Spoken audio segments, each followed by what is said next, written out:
sir. Just what are we facing here? A relic of the old world. Ready your men, Captain. We will only get one chance. And remember, when you hear the whispers, call for help. Do not attack! When you hear the whispers, what do you think he was on about? It's Dorman, right? Yeah? Then Dorman. Shut your damn mouth. Ugh, why do I always get stuck with these rookies? Hey, the kid's got a mean cleave. Give him a chance. Quiet.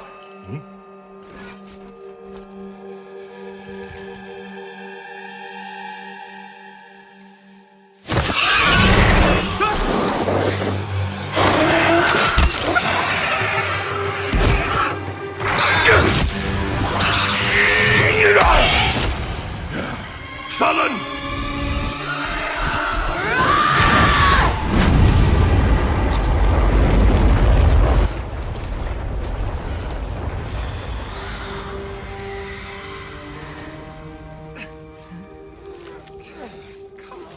A mean cleave, eh, Captain?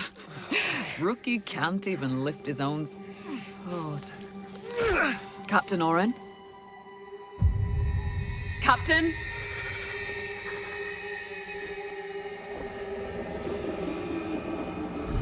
It's here. Rain! Send the signal! What the fuck?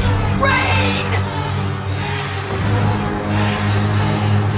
On my back, Rookie! Blade up! Come on! I'm ready! I'm ready!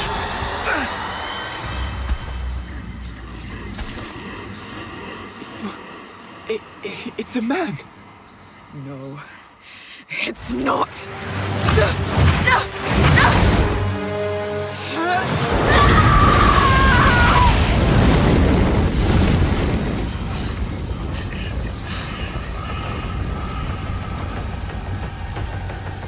Run!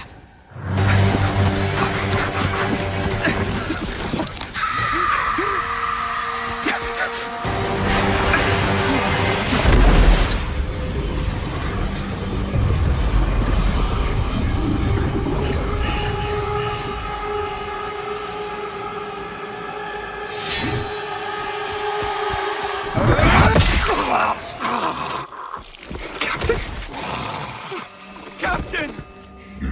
Captain!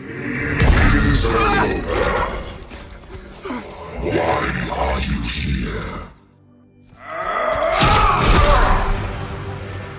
What is this?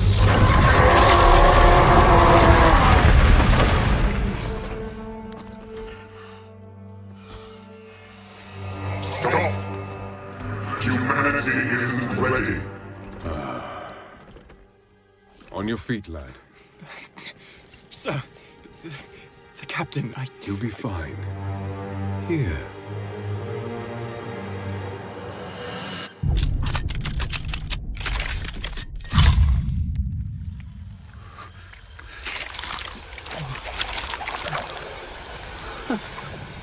What is this?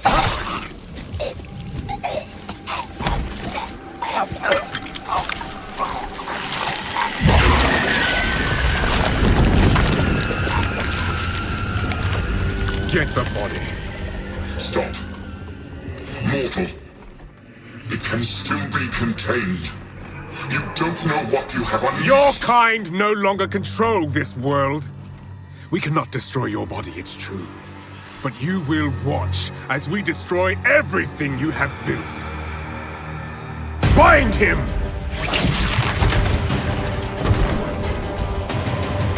Feed. Grow, my child. I'll make sure you can eat your fill.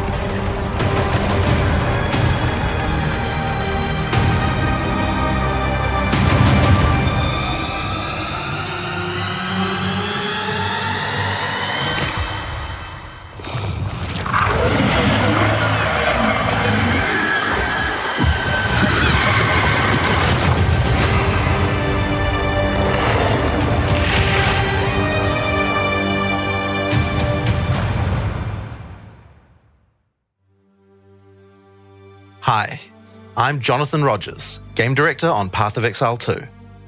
Now, Path of Exile 2 is going into early access in around 2 weeks on December the 6th. But even though it's early access, this isn't just some small taste. The game is huge. In this live stream, we're going to be introducing everything you can expect. So without further ado, let's roll the gameplay trailer. Existence is a thing of beauty, precious, but impermanent. Life and death are mortal enemies, and yet bound to one another. The continuation of life must be protected at all costs. Some have said, my methods are brutal. To this, I say, there can be no salvation without sacrifice.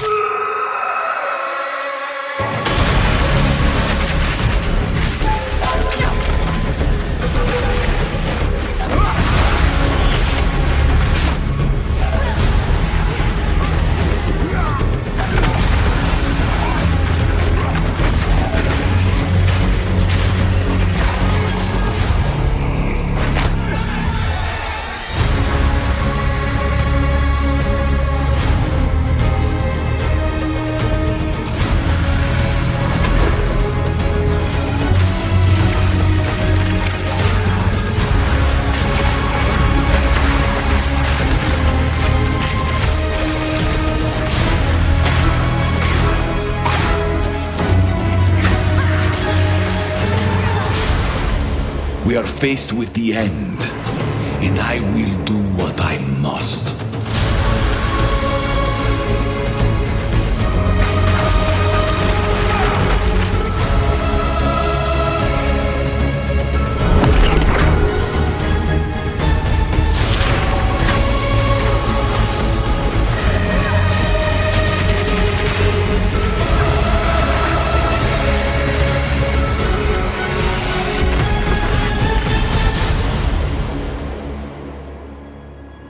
Those who obsess with death,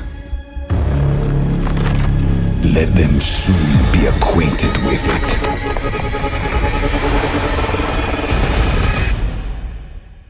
Now, as you just saw, even in early access, Path of Exile 2 is a big game. It's actually been 5 years since we announced PoE 2, and over that time we've revealed a lot, but it's been in bits and pieces. It's pretty hard to keep track of it all, so today we're going to do a full rundown of all the content that will be available at the start of early access. Classes, character progression systems, and for the first time, a full overview of the Endgame. This is going to be a big one, so get comfortable. For 20 years, Rayclast has been free from any sources of corruption, but the Count of Ogham, tempted by promises of power, intends to harness it once more. The dead are rising, monsters are mutating, and madness is spreading. Under the dark influence of corruption, the Count doles out sentences of death to any who would question him.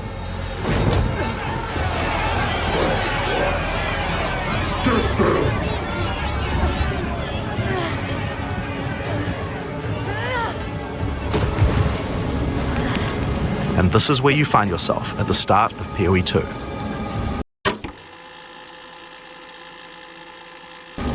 Explore the dark forests of Ogham, traverse the barren plains of the Vasteri Desert, and delve into the jungle ruins of Exile, an ancient Vaal city. There are challenging monsters, hidden runes, lost camps and treasures, roaming merchants, and of course, unique bosses. No two areas are the same. It falls to you to track down the seed of corruption, the source of all this devastation. On the way, you'll face fearsome monsters, meet strange characters, forge unlikely bonds, and uncover lost civilizations. But first, you'll need to pick a class. Now, early access will initially have 6 classes available. Let's have a look at them. The Monk is a fast and furious melee fighter. He dashes in and out of combat and has mechanics that involve building up and keeping momentum. Like all classes in PoE 2, you'll want to use a wide variety of skills to mix and match different combos. To get new skills, you will first need to find skill gems. Using a skill gem will open the gem cutting menu, which shows all the active skills available in PoE 2. You can choose an existing skill to level up, or choose to engrave a new one. Since this is a level 7 skill gem, even if you pick a new skill, it will immediately be level 7, so there's no harm in trying out something new. The monk primarily uses the quarterstaff. There are 3 schools of martial arts: lightning, ice, and wind. But don't think you have to stick to just one. The best combos are going to involve mixing elements of all 3. Let's try Killing Palm. Like many monk skills, this can be used to quickly take advantage of a specific situation. If there's an enemy on low life, you can use Killing Palm to dash to them and kill them instantly. This will provide a power charge. Then we can use a different skill to consume that power charge for a much more devastating attack. The monk also has powerful combo skills. Tempest Bell, for example, is a skill that places a giant resonating bell. Hitting the bell causes it to ring, dealing damage to all enemies around it. You can also do things like freeze or shock the bell, which will add elemental damage to the strikes. The monk also has a variety of abilities to empower his staff. If an enemy is close to being stunned, you can use Staggering Palm to punch them down. After that, any attack you do will shoot out wind projectiles. There are 21 active skills for quarterstaves, so this just scratches the surface of the options that you have. By endgame, you'll be dashing from pack to pack, spewing projectiles and obliterating screens of enemies with huge combo attacks. Now, if you like a style of melee that's a little slower but hits much harder, then the warrior is for you. He pounds the ground with big chunky attacks and can shrug off the hits of small enemies with large amounts of armor. Even though the mace slams are slow, you never lose control. Longer attacks can be retargeted as you go, and if you find yourself committed to a long attack, you can dodge roll out of it at any time. Among the skill option for maces, you will find a variety of slams, fire attacks, war cries, and shield skills. Here, I'm going to slam the ground, rending it apart with lines of fire. Any slam skill will then cause these fissures to erupt with lava. I can even run through them with a skill like Stampede to do huge amounts of damage. The warrior can also use war cries, which can empower your next skill. Seismic Cry, for example, will double any slams from your next attack. The Stampede counts as a slam, so I can double that for even more craziness. If you want to go a little faster and be a little more defensive, equip a shield. In PoE 2, you can raise your shield at any time to block all damage from the front, even spells. While holding up your shield, your stun meter will build as you take damage, so be careful. If it reaches 100%, your stance will break and you will be vulnerable. Some enemies also have unblockable attacks, which are indicated by this red flash. If you see one of these coming, make sure to dodge out of the way. Using a shield also gives you access to shield skills, like Shield Charge, which allows you to charge towards enemies and stun them. While charging, you're also blocking the whole time, so you have full damage immunity from the front. The warrior also has access to totems. Some totems have built-in abilities, like Shockwave Totem, which can be placed to stun nearby enemies and trigger aftershocks like those from the earthquake. But you can also get Ancestral Warrior Totems, which allow you to use any slam skill in your repertoire. This is a meta skill, which means that it's a skill you can put other skills into. I can take a slam like Sunder and socket it into my Ancestral Warrior Totem. Now when I summon him, he'll sit there and slam the monsters from a distance. There are 20 active skills for maces, so there's a lot more to try out. But by endgame, you're going to be dropping hammers from the sky, leaping fearlessly into combat, and separating the very earth you stand on. Time for some ranged attacks. The ranger is primarily about the bow, but we wanted to make sure that she feels agile as well. In PoE 2, you can shoot while moving. Combined with all the skills the ranger has that allow you to jump around, you will have a lot of mobility in combat. Bow skills have a variety of lightning, poison, ice, and physical attacks. Lightning attacks bounce around between targets. You can also stick lightning arrows in the ground which explode when hit by the bouncers, or electrocute enemies to take them out of combat. Ice attacks allow you to slow and freeze enemies to keep them away from you. Using poison, not only can you slowly damage your enemies from afar, but also grow some interesting plants. With 21 bow skills and all the mobility and combo tools the ranger has, you can take advantage of every situation. By endgame, you'll be creating hundreds of arrows, be they falling from the sky, bouncing around between enemies, or spraying out of tornadoes.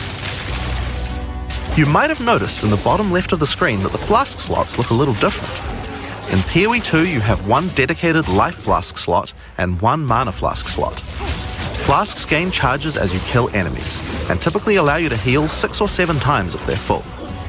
But that's not the only thing you can use charges for. Charms are a new item type that will automatically defend you from various debuffs or damage types. Having trouble with getting frozen? Equip a thawing charm. When it's fully charged, it will make you immune to freeze for 3 seconds if you get frozen. To recharge them, just kill more monsters.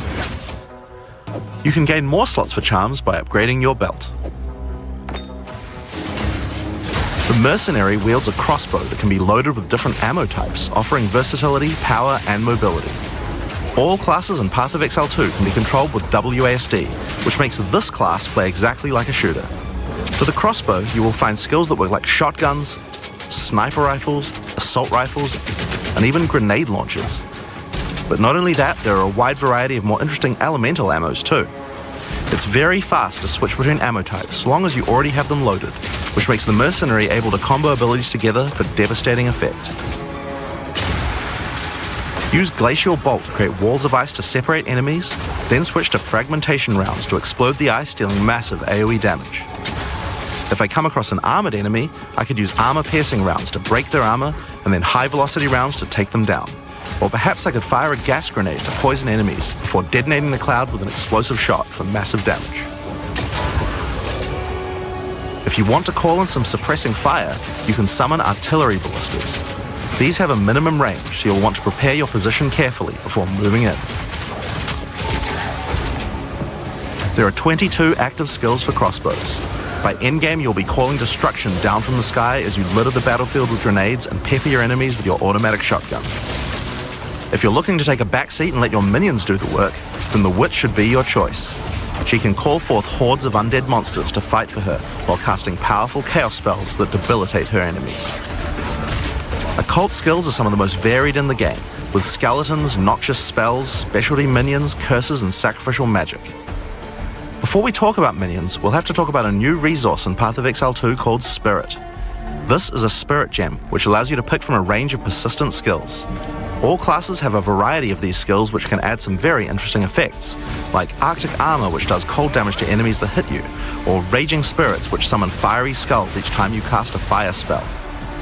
For the Witch, though, we'll want to be using our spirit to create permanent minions. These minions will be revived automatically when they die, so you don't have to worry about resummoning them all the time. Here, I'm using the skill screen to allocate which minions I would like in my horde. You can see the spirit cost of each one. Skeletal warriors are cheap but weak, useful for tanking damage and distracting enemies. But I want more heavy hitters in my army, so I'm going to unsummon some warriors and instead add skeletal arsonists. Permanent minions come with special active abilities called command skills. You can order these guys to detonate your own minions for even more damage and area of effect. If you want a bigger army, you'll need a scepter. This new weapon type is imbued with even more spirit, allowing you to summon even more friends. And if you want an even bigger army than that, you can take advantage of corpses to summon true hordes of minions. But what can a witch do while her army is at work? Well, she has a range of chaos spells to spread disease amongst your enemies, or bone skills to impale them. Or, you could curse them to make them weaker so your horde can take them down. There are 25 active occult skills. By the endgame, you will be the leader of a fearsome army of the dead, consuming everything in its path.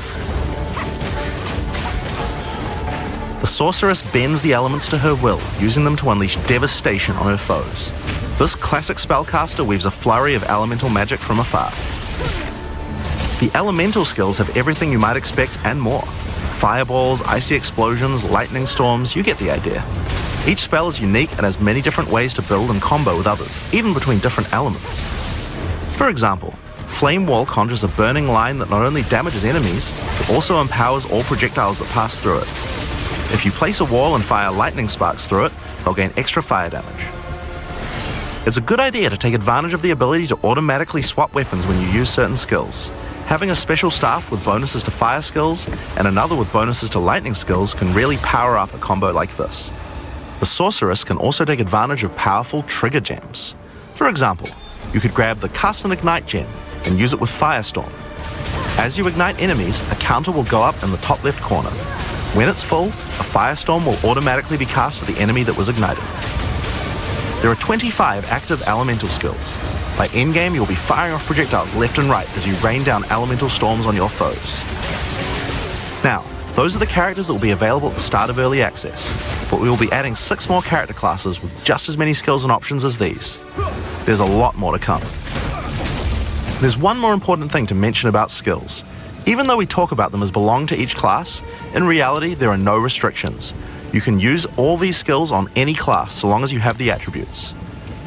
For example, a poison ranger might want to try out using occult curses to increase her poison damage, or a monk might want to trigger elemental ice walls to use with his glacial cascade combo. The possibilities for cross-class combos are practically unlimited. We're looking forward to what kind of things you guys might find.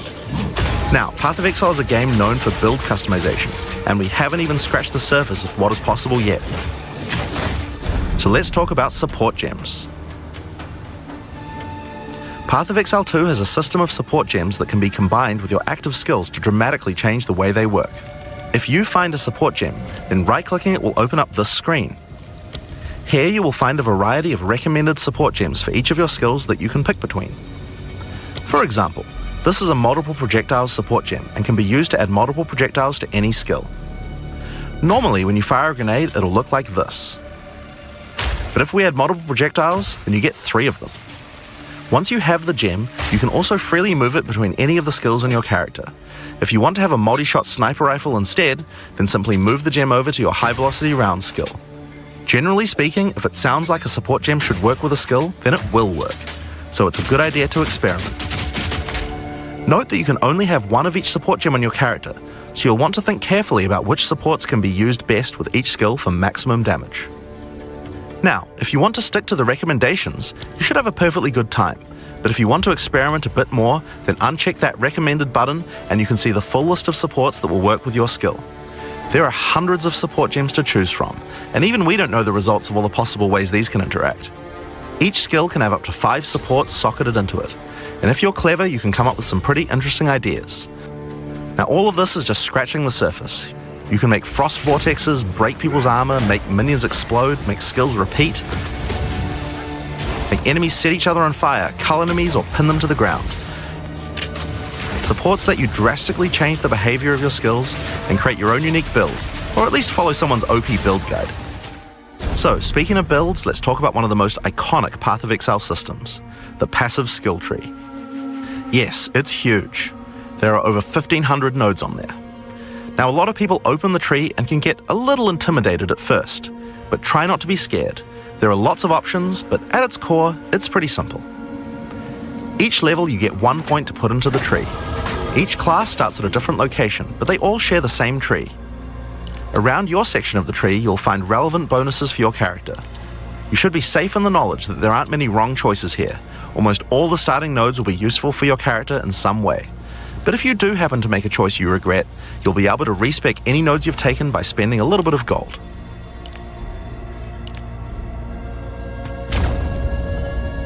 Now, the tree is generally divided up into clusters which have similar themes.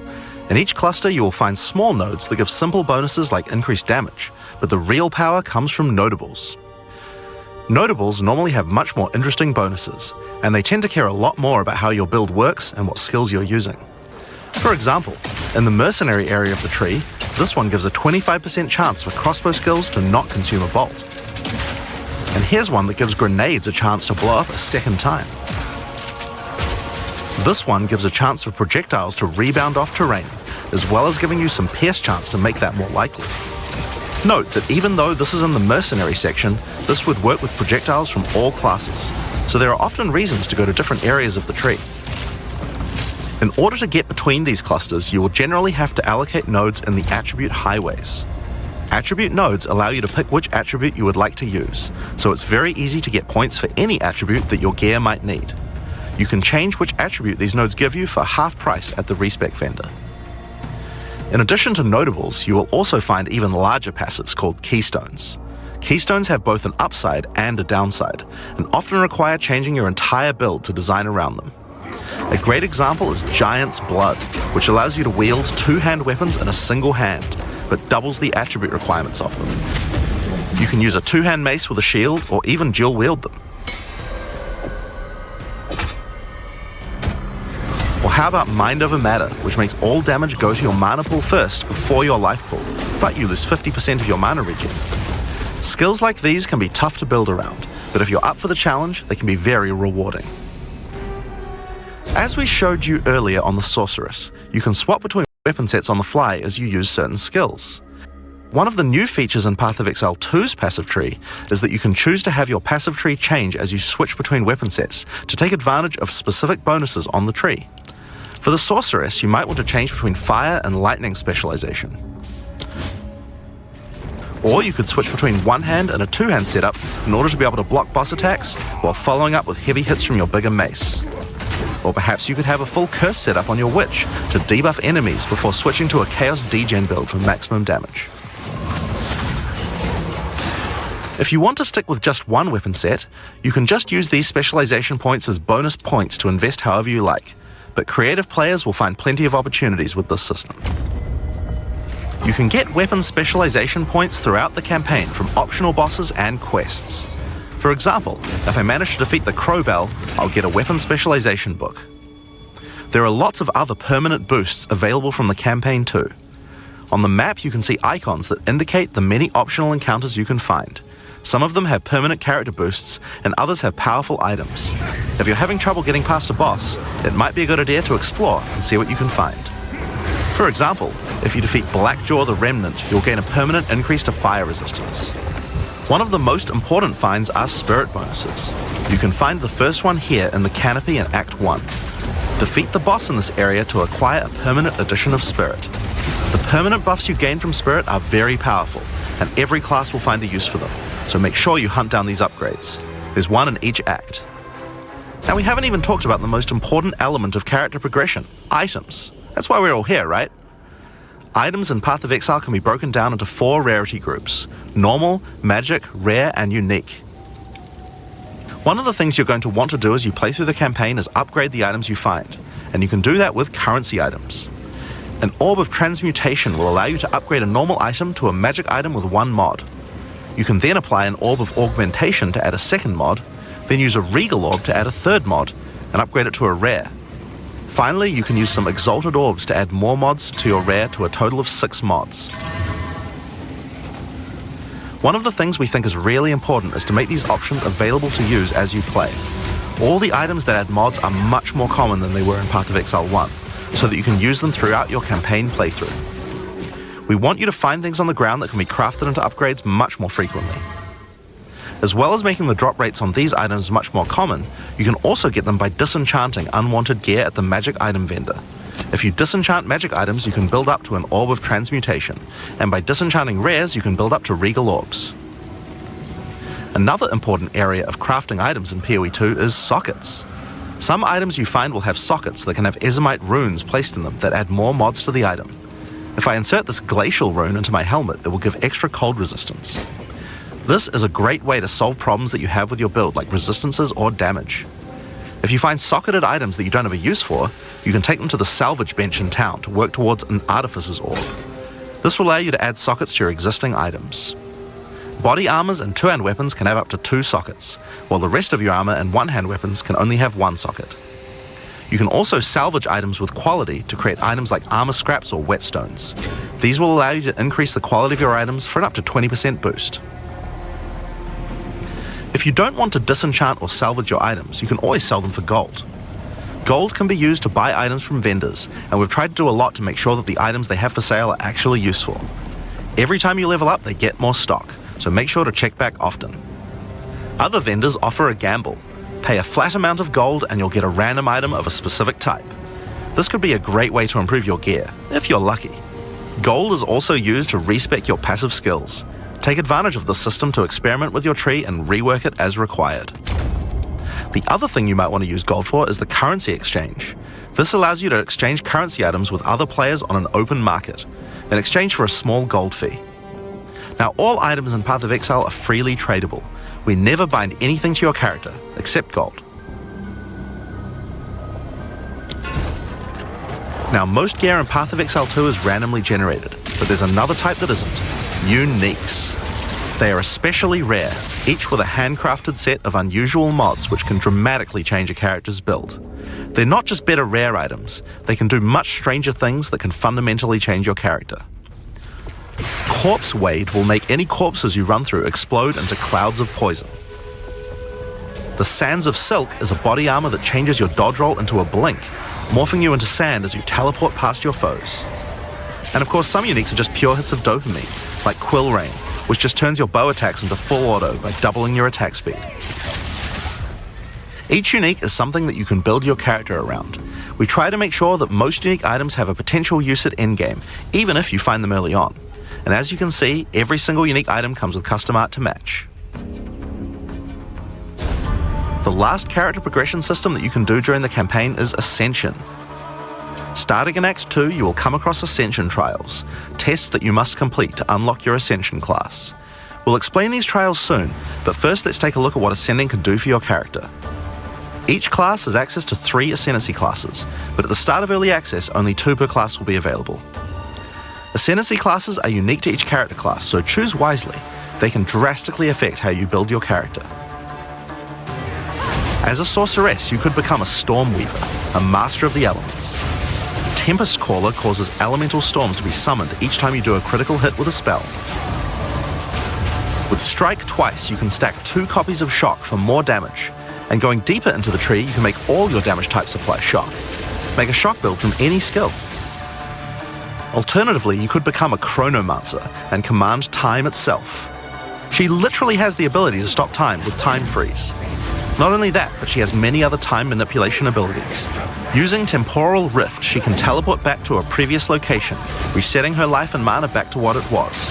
Or with Time Snap, she can reset all her cooldowns and cast all her spells again. On the Warrior, you can choose between the Warbringer or the Titan. The Warbringer channels the might of his ancestors to gain tremendous power. Using Answered Call, you can summon ancestral spirits linked to each of your totems. With Jade Heritage, you can encase your body in a protective layer that absorbs all damage until it breaks. Warcaller's Bellow allows you to explode the corpses of your enemies. And with Great Wolf's Howl, you can ignore the cooldowns of your war cries. Let all that anger out. The Titan class is all about hitting big. With Earthbreaker, every slam is a chance to create an aftershock. With Crushing Impacts, every hit becomes a crushing blow, which will allow you to stun your enemies with ease. With Surprising Strength, you can take advantage of stunned enemies to deal 40% more damage. As a ranger, you might choose to be a Deadeye, an expert markswoman who can take down foes with style. With Endless Munitions, every attack gains an extra projectile. With Gathering Winds, she gains a small increase to movement speed with every attack. But be careful, she loses them when getting hit. With Eagle Eyes, she will never miss, allowing you to stop wasting all those passive points on accuracy. Alternatively, you could become a Pathfinder, the master of flasks and poison. She can choose from one of several throwable concoctions, allowing her to spend her flask charges to throw explosive bottles that deal various types of damage. A bleeding concoction will make your enemies bleed, while a fulminating one can shock your enemies, allowing you to do extra damage. Contagious Contamination allows her to spread poisons between her foes, while Overwhelming Toxicity doubles the number of stacks they can be infected by. Running Assault allows her to move much more quickly while firing, while Relentless Pursuit makes her totally immune to being slowed by enemies. The Witch can ascend into the Infernalist or the Blood Mage. As an Infernalist, she can summon a loyal Hellhound companion. The Hellhound sets enemies on fire, as well as taking a percentage of the damage if the Infernalist gets hit. With Pyromantic Pact, you can turn your mana into Infernal Flame. As you cast more spells, the flame builds up, and if it overflows, you'll take damage. Using Bringer of Flame, you'll want to make sure you keep the flames topped up. While your Infernal Flame is above 30%, all damage from you and your minions will ignite enemies. She can also transform into a literal demon. While in demon form, she takes an increasing amount of damage, but her cast speed and damage increase rapidly as well. So if you're planning on transforming into a demon, make sure you stack a lot of life recovery. She can also become a Blood Mage, a master of life and energy. All Blood Mages must pay the price of making skills cost life as well as mana, but in exchange, every monster they kill will drop life remnants, which allow them to quickly gain back that life. With Crimson Power, she can gain large amounts of extra life, and with Vitality Siphon, she can use her spells to leech life back as well. Once you've got a significant amount of life, you can use Gore Spike to make your critical hits deal incredible amounts of damage. A monk who is in tune with the elements might become an Invoker. With Elemental Expression, the Invoker will create waves of elemental power each time he does a critical strike. With Faith as a choice, you gain the ability to meditate, allowing you to double your energy shield. Choose between I Am the Blizzard or I Am the Thunder to specialize in cold or lightning.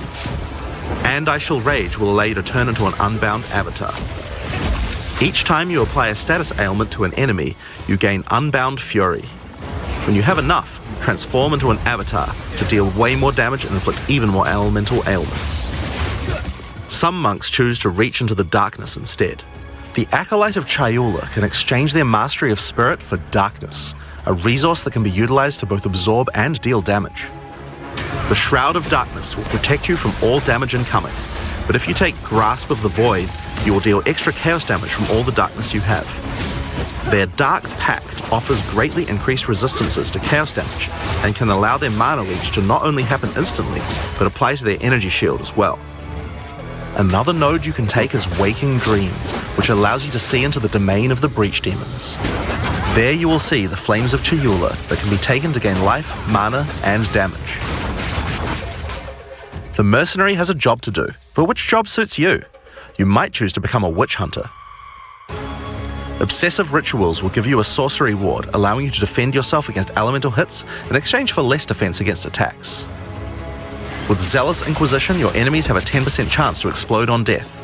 The chance is doubled against demons and undead. With Judge, Jury, and Executioner, your initial hit against enemies can deal up to 30% of their life and damage, if you're lucky. This is great for hunting powerful bosses.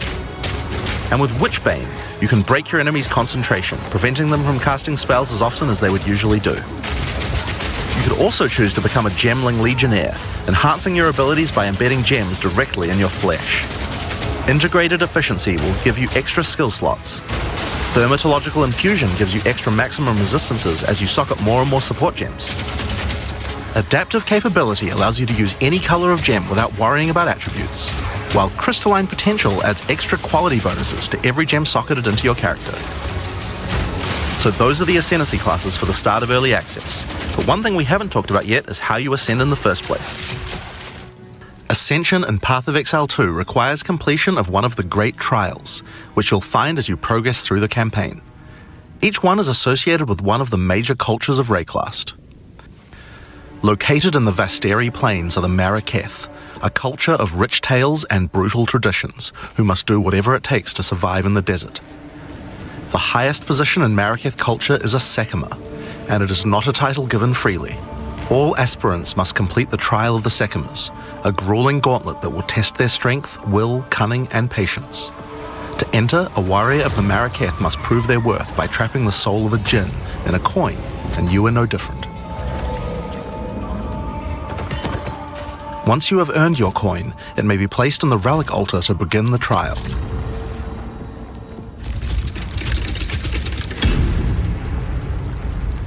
In the Trial of the Sekimas, each room has its own challenges to overcome. In this room, each rare monster you kill will send its blood to the chalice in the center of the room. Once the chalice is filled, you will be able to proceed. While fighting monsters in the trial, you will need to be very careful. Each hit will not only hurt you, but will damage your honor. The monsters are well telegraphed, so that you can avoid their attacks, but if you run out of honor, you will fail the trial and need to find another coin in order to try again. It is a good idea to make sure that you are well prepared before challenging the Trial of the Sekimas. After each room, you will be rewarded. In this case, you have been given a key that can be used to unlock chests later in the trial. Once you have claimed your reward, you will be shown a map of the rest of the floor and may choose how you wish to proceed. Which challenges would you like to face, and which rewards do you want to claim? Some rooms are more dangerous, afflicting you with debuffs that will persist for the entire trial. For example, entering this room will afflict you with Spiked Shell that will cause all monsters in the rest of the trial to have 50% increased life. You will want to take care if you choose such a path. There are many different challenges and rewards as you journey through the trial. Deadly traps, waves of monsters, and strange artifacts will test your honor. As you progress, you'll be able to gain boons from the Jinn, which will help you on your journey.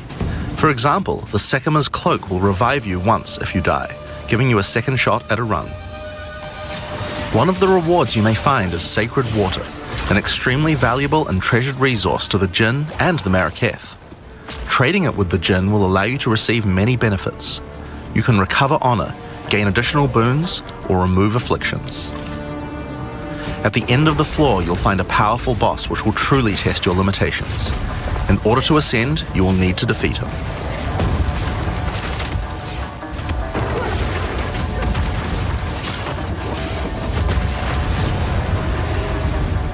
Having defeated the boss, you've earned the right to ascend, but first, the loot. The keys you have found may be used to open the various treasures in the vault at the end of the floor. We only have a single bronze key, so we'll just have to open one of these small chests. If you want to open the better ones, you'll need silver or gold keys. Let's use the Altar of Ascendency. Your first ascension will allow you to pick your class and grant you 2 points to use in the tree. Now there are more floors and many more rewards that can be found within the Trial of the Sekimas, but we'll save that for the section on the endgame. For now, let's talk about the second Ascendency trial, the Trial of Chaos. In Path of Exile 2, you can choose whichever trial you like to earn your ascension. Each culture on Rayclast had their own methods to ascend. If the Trial of the Sekimas is not your kind of playstyle, or you're finding it too difficult, you could try another. You can gain all your ascension points from just one, or mix and match them. It's up to you. For early access, we will have 2 trials as options, with a 3rd trial coming later for the full release. While exploring the Vaal jungle, you'll discover the Temple of Chaos. Before the Vaal embraced the science of corruption, their civilization worshipped chaos. This ancient trial was once used by the Vaal to test their high priests. A high priest of the Vaal must show willingness to risk everything to gain power. Entry to the trial requires a token from a strange entity known only as the Trial Master. For those in which he sees potential, he shall inscribe an ultimatum. Many have attempted these trials in search of greatness. Most have perished. Will you be able to defy the odds? Before you begin each chamber, the Trial Master will offer you a reward and a choice. Choose one of 3 tribulations to affect you through the rest of the trial. These modifiers might beef up the monsters, curse the player, or add environmental hazards like turrets or trap runes. In this case, we will be picking shocking turrets. As you enter the room, the Trial Master will fill it with hazards to test your commitment. In this case, you must destroy all the monsters that fill the room, while dealing with the lightning projectiles from the shocking turrets.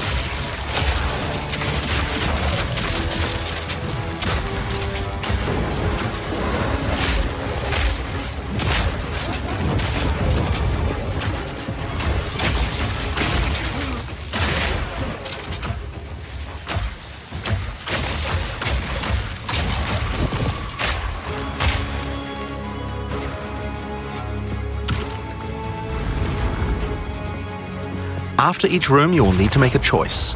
Take the rewards you have earned so far, or go double or nothing. Increase your rewards, but take on more risk.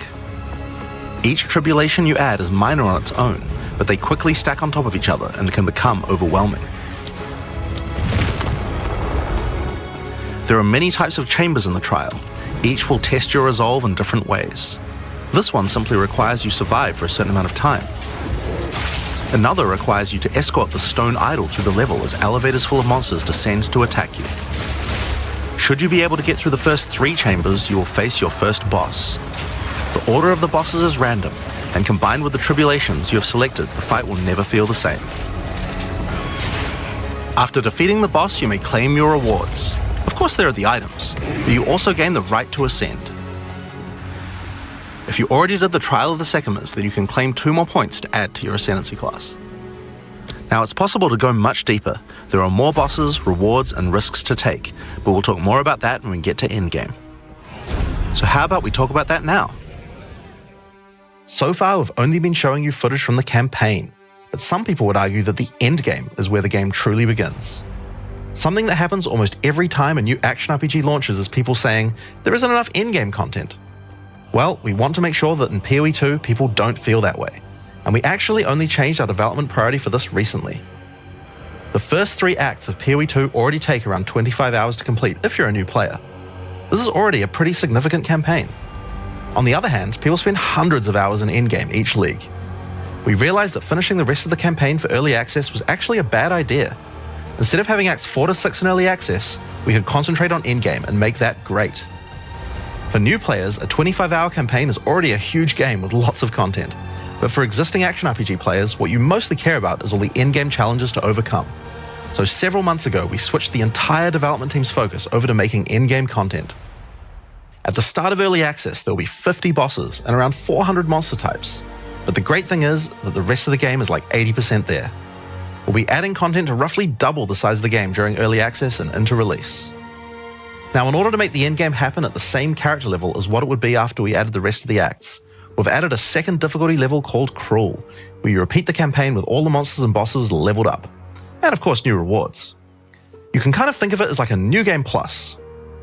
It's also a lot faster to get through the content the second time as your clear speed increases. That will take you to around level 65, where the endgame begins. Once we add the remaining 3 acts, we'll be removing Cruel difficulty, so you'll progress straight from the end of Act 6 to endgame. But what is the endgame? To explain that, I'll hand over to Mark. He can tell you all about it. Hi, I'm Mark Roberts, Game Director on Path of Exile 2. Well, one thing that Path of Exile is known for is having a lot of distinct endgame content to choose between. Each endgame mechanic needs to have its own progression system, areas, bosses, rewards, and player power that can only be gained from that content. We are going to be adding a lot more over time, but for Path of Exile 2 we decided to start with 7 distinct systems you can progress through. This is the Atlas, and it serves as the core of the endgame for Path of Exile 2. It's infinite and expands in all directions. Now, we are not going to spoil the plot too much here, but corruption from the beast has blighted the land, and your objective is to help fight it. In the center of the Atlas you will find the Ziggurat, a temple in which the Vaal research the fundamentals of space and time. Here, we can open portals to nearby locations and begin cleansing corruption and finding resources. In order to power the portal device, we will need waystones. Each waystone has a tier which will determine the level of the monsters that you will face.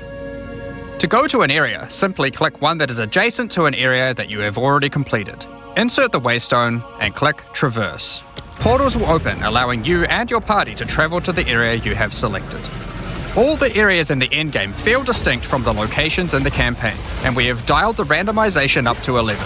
The monster packs you will face in each map are totally random, and the combination of them can lead to some very interesting combat situations. There are over 400 monster types in early access, and they have a lot of varied and interesting abilities. Depending on which combinations you face, you might find some serious challenges. In order to cleanse the corruption from the area, you will need to defeat all the powerful rare and unique enemies in it. Once you have done that, the area will be marked as completed and you will be able to travel past it to progress deeper into the world. If you die, then the map can no longer be run, and you will have to find another way around to get to the areas behind it. There are also all kinds of other random encounters you might run into as you play maps. One such encounter are precursor artifacts. These are ancient, corrupting monuments that irradiate the monsters around them. The monsters that feed off the corruption are drawn to their power. If you defeat the monsters and cleanse the artifact, you will get a powerful temporary buff. Some of the buffs make you faster, others rain lightning or fire around you, and some even give you increased experience or help you find better items. You can also find strong boxes. These enigmatic chests guard piles of treasure, but are always a trap. Monsters lie in wait to attack you the moment you open it, and the boxes often have mechanisms to unleash powerful spells or dangerous debuffs. There are different types of strong boxes containing different items, and you can even use your currency items to craft them on the fly, so you can optimize the contents. But be careful of opening one you can't handle.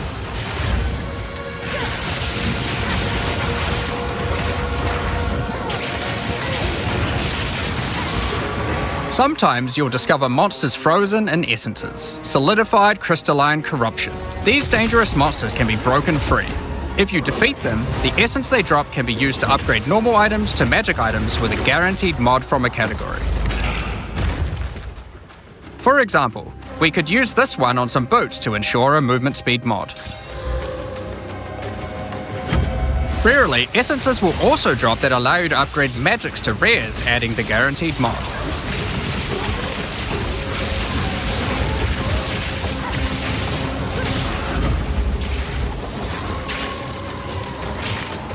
This is incredibly powerful since it allows you to get a second deterministic mod in your crafting projects.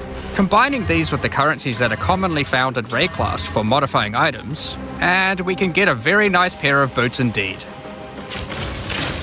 Waystones, like all items, can also be crafted using your currency items. Adding prefix mods will improve the rewards, while suffix mods increase danger. The more dangerous a map is, the more waystones will drop. Adding mods to your waystones is key to progressing to higher tiers and sustaining them, but it will require you to take on larger challenges. There are a variety of factors you'll have to consider when crafting your waystones. Some maps will have higher density, some lower, some have more magic and rare chests, or monsters, some are more linear, and others more open. Make sure you explore and think about what makes certain maps good if you want to maximize your returns. As you cleanse corruption from higher and higher tiers of the Atlas, you will gain points that you can spend in the Atlas tree. This tree allows you to juice the danger and rewards of all areas in the endgame. You could increase the number of monsters, the number of rares, the number of precursor artifacts or strongboxes, even the quantity of item drops. As you explore the endgame world map, you'll notice various different biomes, from snow-capped mountains to dense jungle valleys. Most maps are restricted to certain biomes. As you continue to explore deeper into the Atlas, there are all sorts of things to discover. These cities are constructed by different peoples of Rayclast, and have specific items that can be found there. These strange structures marked on the map don't appear to do anything for now. Perhaps you'll work out how to use them later. You might find unique maps like Untainted Paradise, an undisturbed island full of beasts that give an extreme amount of experience. You may even find a lonely man just enjoying his retirement who will give you a unique item for free. In addition, you can find special areas that would make a good spot to set up camp.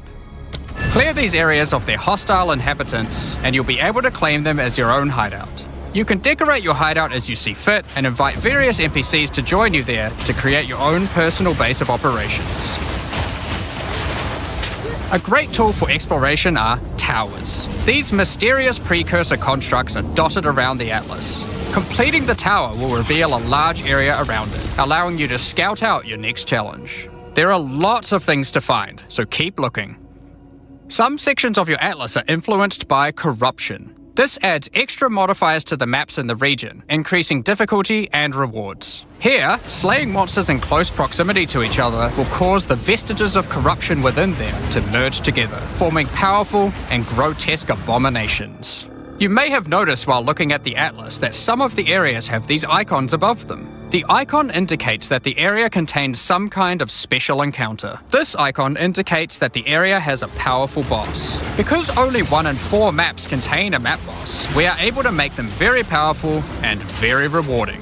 These bosses come from the campaign, but have had their difficulty increased with changes to AI and some of their abilities. It's worth noting that because you can see where the bosses are, you can choose to take them on or avoid them. If you do choose to hunt bosses though, then you will be rewarded with special points for the boss hunting section of the Atlas skill tree. The points here will allow you to specialize in boss killing, giving you much greater rewards for defeating them. For each different type of content in the endgame, we are adding specialized trees in order to make it so you don't feel the need to respec your points when you change between different types of content. We will be showing you 7 of these by the end of this presentation, so there is still a lot more to come.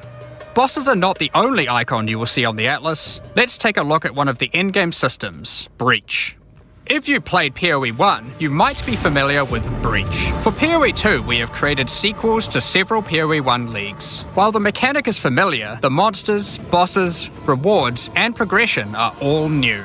A breach is a tear in the fabric of reality. Opening it will allow you to see the demons and otherworldly monstrosities that lie in wait on this other plane of existence. By engaging with a breach, you'll create a bridge between their world and Rayclast.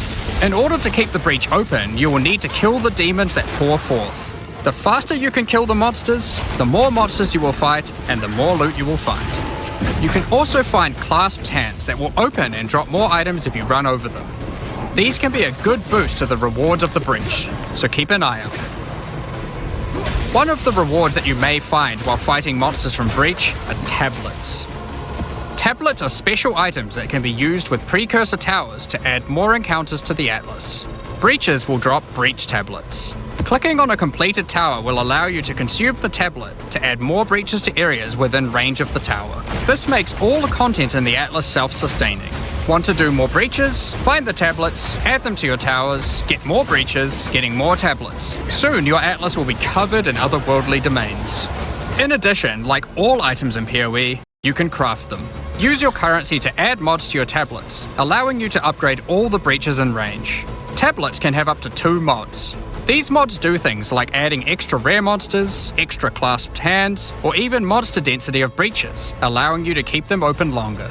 Often, you will find multiple towers near to each other with overlapping areas of effect. This can allow you to rarely juice the mechanic by stacking the mods from multiple tablets.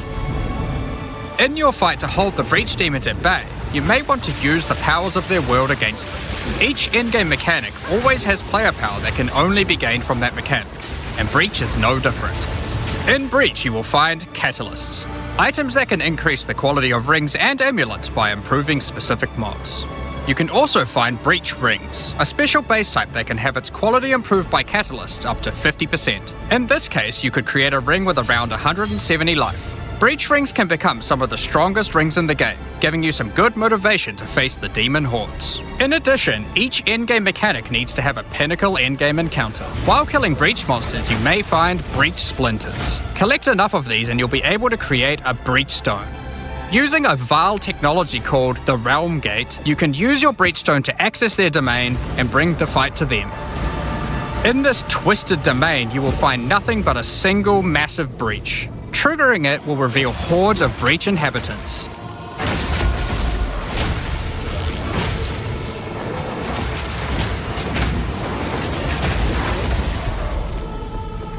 And should you be fast enough, you will be able to fight their leader, Zesht. We that are one. We that dreamed. We in nightmare. We that are one. Fate belies truth.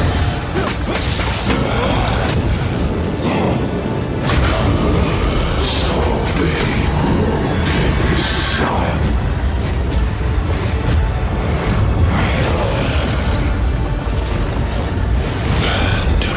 This is just one of the pinnacle encounters of PoE 2. We won't be showing the rest of them, so you will have to discover them for yourself. But rest assured, this is some of the hardest content we have ever made.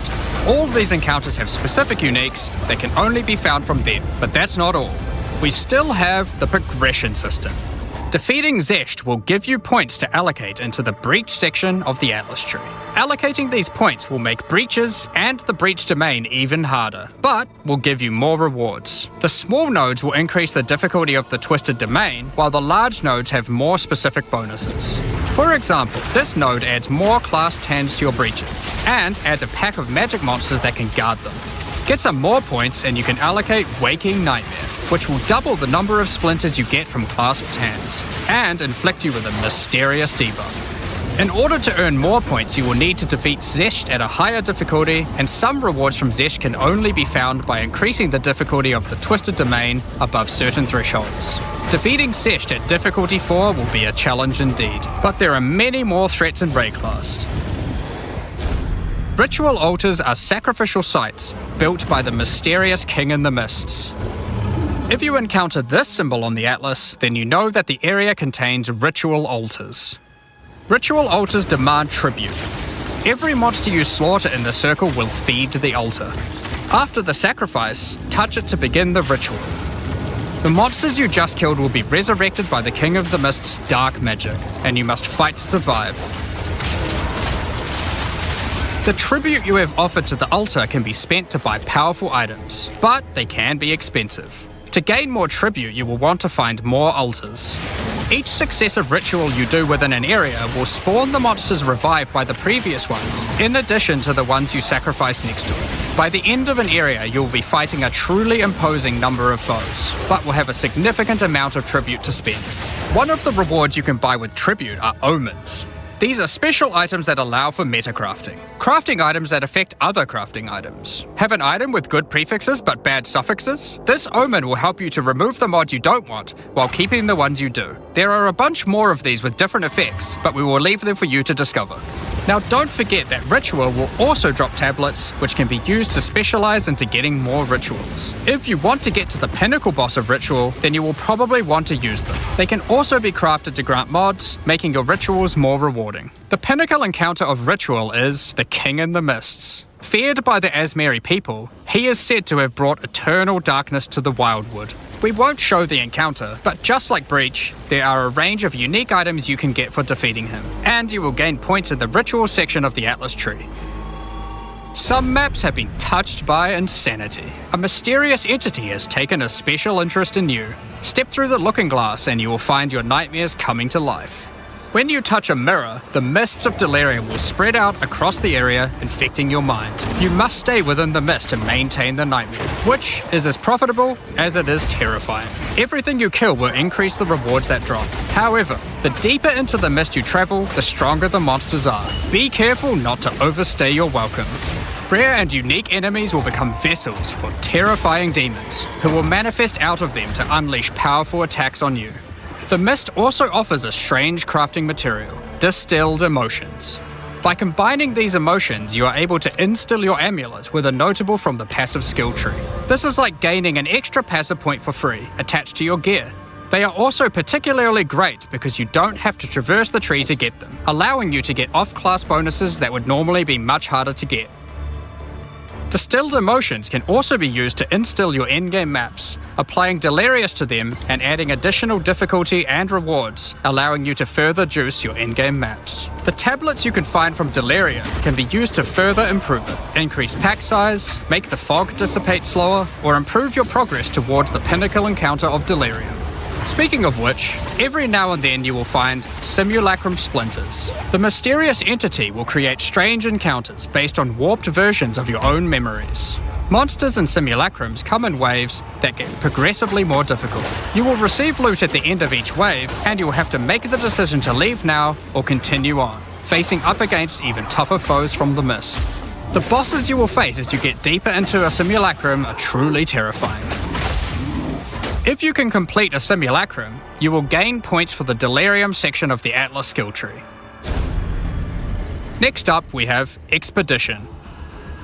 Occasionally while clearing corruption, you will encounter these Kalguran settlers. The Kalgurans have discovered ancient burial sites with lost Verisium artifacts, and they want you to help dig them up with explosives. The Kalgurans have marked the locations where the relics can be found. Place explosives as best you can to dig up as many as possible. There is just one problem. Corruption has brought the corpses of their ancestors to life, so you might have to do a little cleanup before you can reclaim the artifacts.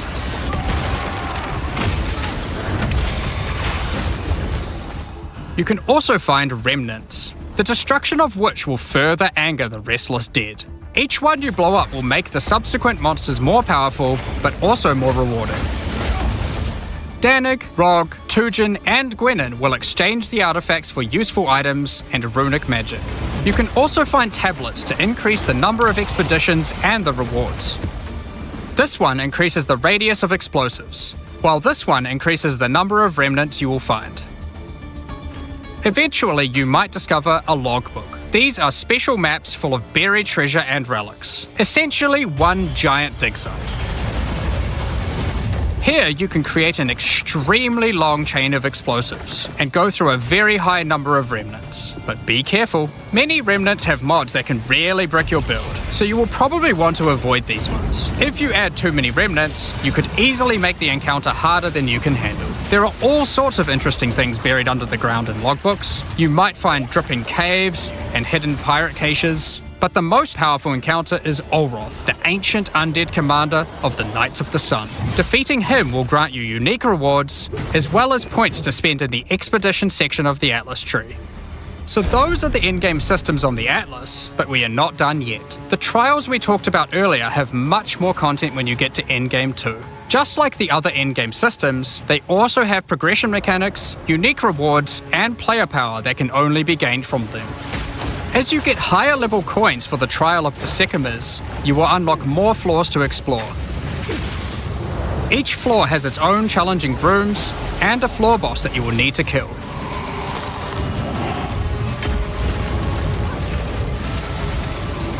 There are 4 floors in total, leading to another pinnacle boss at the end of the last floor, which can only be accessed at endgame. The Trial of the Sycamores is where you'll find jewels, which you can socket into your tree. These are like passives that you can craft with your currency items. They can be really powerful as they allow you to stack modifiers that may not be easily accessible on the tree normally. This jewel gives lightning damage and shock chance, for example. There are quite a few jewel sockets on the tree, so it's possible to gain a lot of power here. There are also other types of jewels that don't provide any bonuses themselves, but affect other passives surrounding them. This jewel increases the effect of small nodes and radius by 25%. With careful placement in the tree, you could get a significant amount of power from it. There are also unique jewels available with very interesting effects, but you will have to find those for yourself. In order to push further into the trial and uncover the secrets of the Maraketh, you will want to take advantage of its progression system, relics. Relics are items that can be placed in the relic altar as you start the trial. They give special bonuses that affect the trial, making it easier and increasing its rewards. Of course, you can craft these with your currency items, making them even stronger. If you can complete the entire trial overcoming all 4 floors, the final boss will reward you with one of many unique relics. These relics will be consumed when used on your next run, but can reward you with unique and powerful items. For example, this is the Last Flame. If you use it, you will have only 1 honor for the entire trial, so you will need to do a completely hitless run.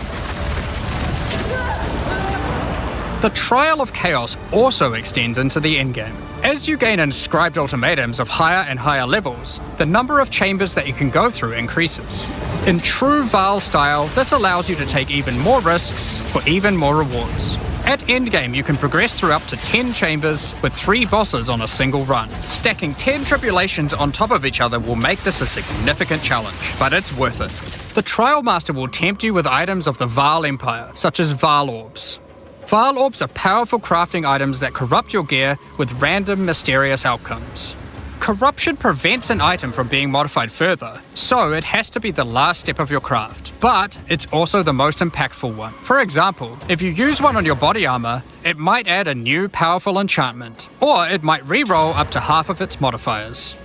Vaal Orbs also have the ability to add a socket, allowing you to bypass the normal restriction of how many sockets an item can have. A body armor could get up to 3 sockets this way, allowing for a significant number of mods.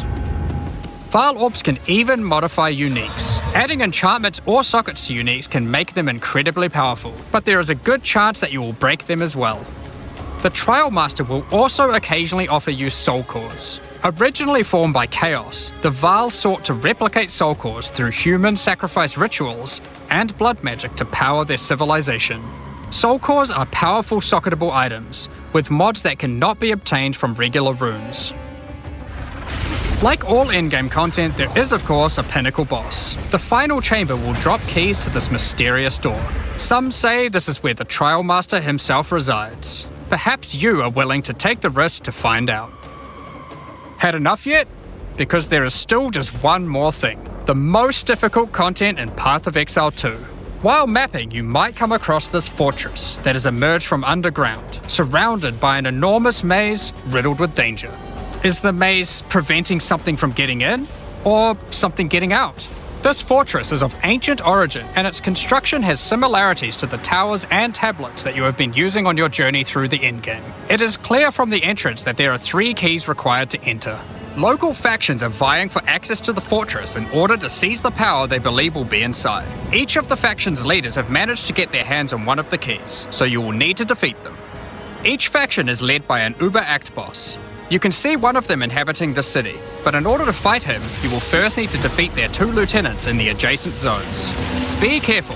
If you fail against either of the lieutenants, or to kill the leader, they will move on, and you will need to find them again. Kill all the Uber bosses and you will gain access to the fortress. We aren't going to spoil it as we can't wait to see you guys attempt it for the first time. But is there a tree you get points in after killing it? Of course there is. This is Path of Exile. There is always another tree. So these are your challenges for PoE 2. As you can see, this project is crazy huge, way bigger than even we expected when we started out. But how do you gain access? Well, during early access you'll need a key to get in. To thank our existing PoE supporters who have spent more than $480, we'll be giving you guys a key for the PC version for free. Anyone else who wants one can get one by purchasing one of the new early access supporter packs that have just been released to the store. If you just want early access to PoE 2, then you can get a key in the $30 early access pack. The pack also comes with $30 of points to spend in the MTX store. But we also have a variety of other supporter packs filled with exclusive microtransactions, points to spend in the store, and even physical items. The cosmetics can be used right now in PoE 1 and in Path of Exile 2 when early access starts. Most of this footage has been recorded in Path of Exile 1, since that's where you can use them immediately. The Lord of Ogham supporter pack contains a cosmetic armor set befitting of the Count of Ogham himself. There is also a matching back attachment which has an alternate variant depicting the influence of corruption. Also in this pack you can find a portal formed of the rusted armor of the fallen soldiers in the Red Vale of Ogham, and the offspring of a vicious crowbell boss found in the hunting grounds. This one doesn't look so vicious though.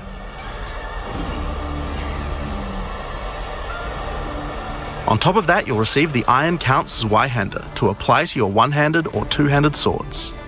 For those who are wanting to decorate your hideouts with fond memories and tales of Path of Exile's history, you will also get a series of hideout statues. This pack contains the statue of Hillock. For Path of Exile 1's closed beta, each pack contained a true New Zealand icon, the Kiwi. Following this tradition, all packs in this series will also contain a new themed Kiwi pet. The pet will loyally follow you into battle, but run away at the first sign of trouble. Become the ruler of the desert with the King of the Farad'n supporter pack. Show your mastery of traversing the sands of the Vasteri Plains. The body armor will allow you to glide along the ground with ancient sand magic. Now each armor set comes with body armor, boots, gloves, and helmet, but the boots are covered in sand. If you'd prefer to show them off, you can turn the gliding off if you want. The accompanying back attachment equips you with two powerful pillars that can control and manipulate lightning. They will periodically release their energy in a powerful blast while in town, and hover in a circle around you, arcing lightning between them, forming a barrier of energy. Replace the appearance of any bow with the Farad'n's Glory skin, or replace the appearance of a spear with the Tyranny's End spear skin. This spear skin can be applied to staves and war staves in Path of Exile 1. If you want to truly show your worth as a King of the Farad'n, then you definitely need your trusty, moving, entire city fortress known as the Dreadnought to travel across the Vasteri Plains. In Path of Exile, you can decorate your hideout however you like, and it's no exception here. It comes with a variety of thematic elements to use, or use decorations from elsewhere in the game. Additionally, you will get the Deshret's Blessing level up effect, the King of the Farad'n Kiwi pet, and last but not least, a statue depicting the Vile Oversoul from Path of Exile 1. For those who don't know how supporter packs work, each pack comes with all of the cosmetics from the previous tier, so you'll get all the items from the Lord of Ogham supporter pack as well. The Thaumaturge of the Vaal supporter pack features an armor set and back attachment themed around the Vaal and their pursuit of science and progress. You can find the Soul Core weapon effect in this pack, which causes thaumaturgic energy harnessed from sacrifice to spill from your weapon. This pack also contains Doryani's Idol. It replaces the default appearance of any foci to an ancient relic once used by Doryani, and this can be applied to shields in Path of Exile 1. That's not the only Vaal weapon you'll find. It also contains the Wand of the Thaumaturge skin, and the Royal Sacrifice Dagger skin. You wouldn't think to put sacrificial gems on a Kiwi, but the Vaal did. Thaumaturge of the Vaal supporters will receive the Thaumaturge of the Vaal Kiwi pet, and the Statue of Dominus. This is also the first pack in the series with a physical item. When purchasing this pack, you'll receive a Path of Exile 2 logo t-shirt, but if you don't want one, you can opt out in return for additional points to spend in the store. Becoming a Warlord of the Karui supporter will grant you an armor set and back attachment adorned in jade carvings and iridescent feathers resembling power, enough to even impress the ancestral gods, specifically Tukohama, the Karui god of war. Overkill, you say? I think the Karui people would disagree. Why not drop a gigantic totem on rare enemies you slay to crush them to a pulp? Replace your crafting bench in your hideout with the Ancestral Canoe crafting bench, where Ancestral Chief Mata will summon a giant canoe manned by Karui warriors to aid in your crafting desires. We must all start somewhere. You'll also get a pair of weapon skins. Equip Akoya's Felling Axe skin to your one-hand or two-handed axes, or Tukohama's Crusher to your one-handed or two-handed maces. A true Karui warlord is always accompanied by their trusty Kiwi. Equipped with armor and harnessing ancestral magic, they make the perfect sidekick. Once one of the most feared beings in Rayclast, Malachi was slain by a powerful exile. May the statue commemorate the virtue of exiles past, present, and of the future. Of course, it's not all about dressing up in game. You'll want to look good in real life too. By becoming a Warlord of the Kurui supporter, you'll also get a Path of Exile 2 hoodie. Our final tier of supporter pack in this series is the Liberator of Rayclast supporter pack. The Liberator of Rayclast armor set and back attachment come made with the finest materials in Rayclast, and shattered glass mosaics suspended in divine power. Set up your base of operations in the Beacon of Salvation hideout. Why restrict yourself to just one island when you can liberate more? The Beacon of Salvation hideout comes equipped with your own collection of small islands and personal operators of boats that you can use to row between them. Just walk to the piers, click a boat to enter, and navigate as you choose. Decorate each island as you see fit to best represent your well-earned hideout. Everyone in your hideout can use their own boat. Why not have some races? You can also get the Window to Twilight portal effect, a beautiful mosaic piece of art that shatters and reveals a gateway to your desired destination as you approach it. As you walk away, the glass magically reforms back to its original form. Rule in style with the Throne of the Ruler map device. Sure, this map device can create portals to in-game maps, but it also comes with a throne you can sit on to oversee your growing kingdom. Look down on the plebeians running your maps. Being the Liberator, though, is not just about sitting on your throne all day. If you do decide to join the fight yourself, you can leave a High Priest in charge as your second in command. Liberator of Rayclast supporters will also get a set of varied weapon skins. The Light of Divinity Scepter skin, the Deliverance Crossbow skin, the Justice Flail skin, and the Redemption Shield skin. Once again, you'll have an accompanying Kiwi, and of course a statue depicting one of the most iconic events in Rayclast's history, the battle between a powerful exile and Kitava, the Insatiable. With the help of two deities, Sin and Innocence, the exile was able to defeat him once and for all. This supporter pack also contains the Path of Exile 2 art book. This 215-page full-color art book includes a huge amount of amazing concept art and lore produced during the long and exciting journey of Path of Exile 2's development. And finally, Path of Exile has a tradition of letting the community participate in designing game features. For Path of Exile 2, we'll be adding the Twilight Order Foil Reliquary. By becoming a Liberator of Rayclast supporter, once Path of Exile 2 is released, you will be able to select any unique item you have found and be able to drop it from the reliquary. Once players have submitted their items, keys to the reliquary will start dropping, and other players will be able to find foil versions of uniques that you have submitted along with a message for the lucky player. The more players submit the same unique, the more chances there will be for the reliquary to drop them, so choose wisely. Now, almost all of these items are available to use in PoE 1 right now. There are a few exceptions where the item class clearly doesn't exist, such as crossbows or flails. And there are also a few microtransactions on weapon types that are unavailable in PoE 2 at the start of early access. Once classes that use those weapon types are added, those microtransactions will be available to use. If you can't decide which supporter pack to choose yet, you can always start with the early access supporter pack that just includes a key and some points to spend in the store. Then you can upgrade to any of the following tiers at a later date. These supporter packs will be available for purchase throughout early access. We'd really like to thank you for your ongoing support. Without you guys, Path of Exile 2 could not have happened. Now, I'm sure you guys have a lot of questions. Stick around, because coming up next, we have a live Q&A with Ziggy D.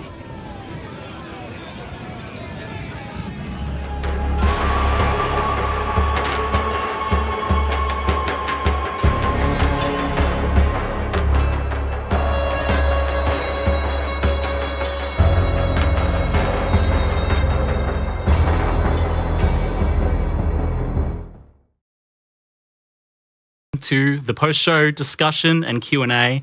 I hope you all enjoyed what you've seen so far. It's been pretty exciting for us here as well, as you guys have been inspired already just watching things. And you're already cooking a new Ascendency class. Yeah, for sure. You've got to do design whenever you can. Yeah. Absolutely. There's been a few fun moments here already. But I'm your host, Ziggy D, and I'm joined by Jonathan and Mark to talk about everything you've seen. Honestly, it's so much. I mean, we were really keen to make sure that when we went into early access that people didn't feel like it was just, limping along and kind of, just like a minimal amount of content. We really wanted to kind of blow people away. So hopefully people feel like, there is enough content. Because, it was certainly a mission to get all that stuff in. Yeah, I did come here expecting that there would be, maybe a basic mapping placeholder endgame and your 3 acts and, the half the classes. But you've made a decision here clearly that's got to go the core PoE player community in mind. Absolutely. So, I mean, we have to make sure, look, Path of Exile's endgame is kind of known for the fact that you get to choose between different types of content and that, some people enjoy one thing, some people enjoy another. And I feel like that choice is a huge part of what makes it good. So if we didn't have that when we entered endgame, then I don't think that would be, that wouldn't be a Path of Exile endgame. So that's kind of what we have to make sure of. So we kind of said, okay, well, what is the minimum number of different endgame things you need to be able to have in order to be able to actually have a viable endgame that we feel like you get different choices. And that's how we ended up with what we have here. I definitely feel like a lot of games nowadays release, and their campaign's intact and real good. You get to the end game and it just falls real flat. Yeah. And it was certainly a very important moment for us when we were like, hold on, that's the wrong thing to do. Let's not make the same mistake as everyone else. Let's pivot. And we actually did that, and it made a world of difference and made the game all of a sudden, 100 times bigger with an infinite amount more content, right? It was definitely hard though, because we're progressing. It's we would have made it. We would have gotten, all these acts in if we hadn't have changed direction. It's to actually say, you know what, we're going to specifically not finish this content that we'll be working on, it's pins down everyone. We're stopping work on this. We're going to move over to endgame because it's actually more important. That was certainly a hard one. That would have been some whiplash there, I imagine. For sure. Well, I mean, it's suddenly the whole, environment art team, it's they're all just whatever you're working on, just scrap. You don't want to scrap, but, just stop it. we're doing something else now. So saving clothes, yeah. Especially for a lot of the developers, because you got to also think, a lot of our developers have just been working on this campaign for, what is it now, 6 years? I think it's even longer, actually. Yeah, it's just this epic journey, whereas none of them, a lot of these people haven't been working on Path of Exile 1 this whole time, so some of us are we're just churning out endgame with every league and doing all of that, but for a lot of these people, a lot of these developers, it was quite jarring to swap over, but everyone embraced it. We talked about it, everyone was happy about it and stoked about it, and it just ended up coming out real awesome. So I think it's landed well, and it definitely kind of blew me away when so even before I saw anything, we were in the car on the drive here, and you were just info dumping all of the end game. You're like, oh, we got this feature, we got this feature. I'm getting dopamine just from hearing about it. I haven't even seen anything yet. But do you guys feel like you're competing against yourselves a little bit here? Because Path of Exile's kind of set the bar, the original game has set the bar for what is available to endgame in a game like this, and it makes it's not acceptable really to launch with just nothing in terms of endgame now. Absolutely. I mean, I mean, if you're not competing with yourself, then I don't think you're going to make good progress, right? So that's what you really have to do. Yeah, but cracking that out for beta even. Is, absolutely. Pretty well, exciting. as I said, I just think it would not have landed nearly as well without that. And I think it's important that our existing Path of Exile 1 community feels like they're also served. Sure, we're doing all this stuff for new players, and that's really important, and that'll expand the audience. But, if we launched and all the PoE 1 players are unhappy, that wouldn't be good. So, we have to make sure that they also feel like, they've got a game for both them and for all the new players we hope to bring to the genre. And you definitely want all those different axes as well. Just having 2, right? You'll get a lot of content can be immediately divisive, right? Obviously, that's the nature of it. That's how it goes, right? And so you have all of these different avenues because there are different players who like different types of content. Yeah. So if you're just here's your one end game system, well, immediately then there is a portion of players who are just I don't want this, right? And so having all of these options is ultra key, and that is what Path of Exile 1 has taught us. And again, it's I'd say lessons learned, for the genre, and it is expanding in other games and stuff. But certainly, as you said, competing with ourselves, yes, PoE 1 has 40 axes, and we've got 7 really good ones here, and obviously more to come. But 7 is a lot, mind you. Especially when it's all like, people have to learn a lot of things again. It's going to be very interesting to see how long it takes people to do the kind of difficulty 4 pinnacle content. It's like we have it's honestly like we actually don't even really know, because like you never know what people are going to find in terms of builds and so on. Like I'm hoping that it will take people a while to be able to work it out, but you never know. Maybe end of day 1 people just be like, oh yeah, easy, no problem, mate. It could be what it's like. We have a few people that are doing that sort of thing. I saw like a solo self-found level 100 in 24 hours or something. Jeez, okay, this is where we've got it now, is it? So but I imagine there'll be a little bit of a soft reset there for people. Yeah, for sure. A relearning period. There's stuff to learn. And I mean, PoE 2 has changed a lot over the years, so more than 5 years of development now. And what was that initial pitch when PoE 2 was first put forwards, like as what it's going to be? Because it was much smaller in scope originally. Yeah, so when we started, it wasn't even a sequel. It was just we're just updating the character rigs, and over time, it kind of feature creeped into a proper sequel. But the thing that we were saying is, whenever we were talking about it, and I guess this is the main thing, is that we're like, okay, when we make an area here, it needs to be that there's like a theme for it. It feels unique from everything else. We're not going to just like have recycled stuff like within the campaign that just feels like, oh, we just took this area and modified it slightly. Each one's got to have its own stuff. It's got to have monsters that were like carefully thought about that like, fit in with the world. And it's got to have bosses that are actually like good tier quality, and every area is going to have one. So those decisions have kind of been things that have meant that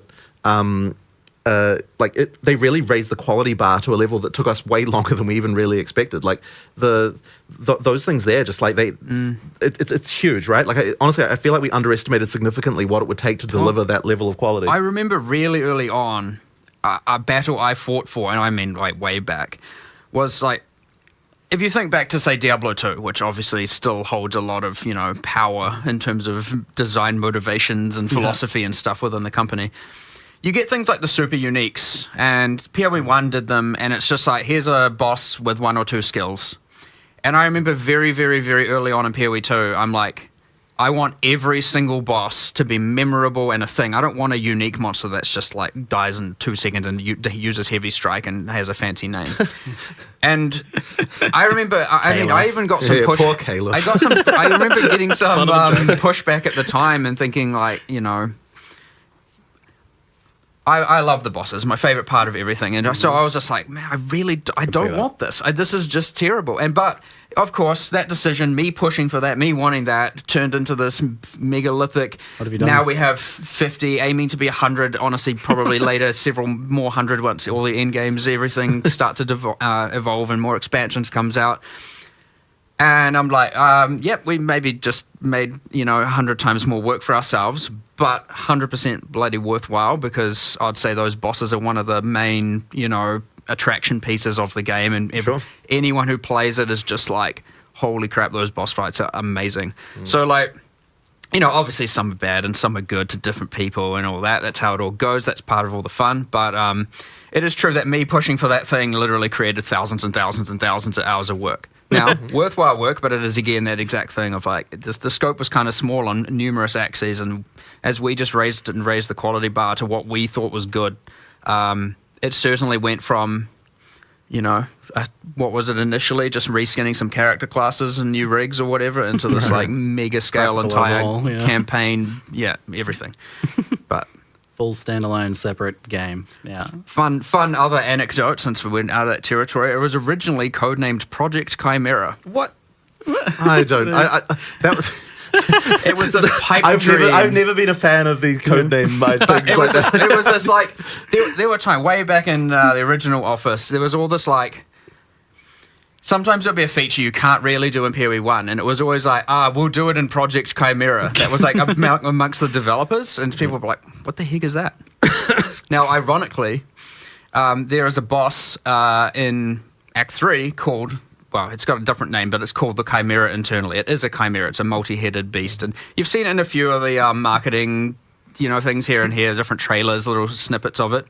And I think it's just ironic that was actually the first boss asset made before everything, the first monster, because back in when we used to just make random monsters and we'll find out how to use them. And that was made for that game. It was used in the original PoE 2 trailer, right? It is the only incomplete, technically, but only from a balance standpoint, or it was the last boss to finish in the entire Path of Exile 2 campaign right now. It sounds like there was like some sort of emotional demon that you had to battle there, of like the legacy of the original idea, and you had to finish it. We had a moment with the monster game designers where we're like, oh my god, it's happening, the Chimera is finally being finished. Holy, this is like, yeah, we were effectively like, we need to celebrate this boss finally being done. It was like at the origin, and now it's at this, point where we're about to deploy early access. Not to say the end, because the end is forever away. Yeah. Yeah, it's still the beginning of a journey in many ways. Yep. But on that note of celebrating, like, how do you guys feel having now kind of, for the first time, I feel really like laid bare kind of everything you have, you're putting it out there, and only being 2 weeks away from everyone playing it? Well, it's always scary, coming into a release, and I think especially for, there's like a bunch of people on the PoE2 team who have, who are, like they have, this is their first game that they're going to be releasing, and that experience is something that, it's tough. And honestly, I think that even we were feeling a little bit cocky actually about the fact, because we release content for PoE1 all the time, and I feel like we kind of felt like we knew what it took to get a game released, but honestly, like PoE2 was just a whole entirely different demon as far as getting things out right. Like, it's just way more difficult. Like, when you actually have to make everything, like the whole frickin' thing right from the ground up again, it's like, wow, there's way more stuff there. And like, there's even things like the passive tree, where it's like, I feel like we underestimated what it would take to get something like that to an actual releasable state. Like, that was a huge amount of work, just like absolutely colossal to get it to get that kind of stuff in shape. Like, it's just been crazy. Obviously it's nerve-wracking, coming up to a release day. But I think we do have something that players are going to really enjoy, and it's always comforting when we had a live event in LA recently. People, we got to the time limit and everyone's like, oh man, we don't want to stop. So like I think people are going to really enjoy it. Mm-hmm. It's been a whole different experience for me here playing this time around as well, whereas before I was playing a very buggy kind of internal version of the game that was very experimental. Now playing almost what I'm going to be playing. Well, I heard you still managed to blow the count up the elevator with some kind of knockback bug. I wasn't going to mention that. Yeah, we have to get that one. I did send the Act 1 boss up an elevator with knockback. It was good. Intended mechanic. I thought it was pretty funny. Yeah. He was in his like big wolf form and kind of trapped in there, so just barking at me through the wood. It's good. So a few little, I'm sure there's a few things to work out over this next 2 weeks. I hope the team can have a little bit of a rest for a day before they get back into it, maybe. Yeah. No, it's been a lot. So you've done that pivot to the endgame focus and got so much for us now to play around with in the beta, and it seems like originally I was thinking, we might be playing for a few weeks here, and then maybe going back over to some Path of Exile 1 stuff, but it seems like you guys want us playing through Christmas. That would certainly be good. Look, there's enough stuff there. I think it will take people a long time to get through. Yep. And obviously, it's also going to be the first time people are playing through a completely fresh campaign as well. I think that will take people a fair amount of time. There's, and then of course the end game as well to explore. It should be pretty significant.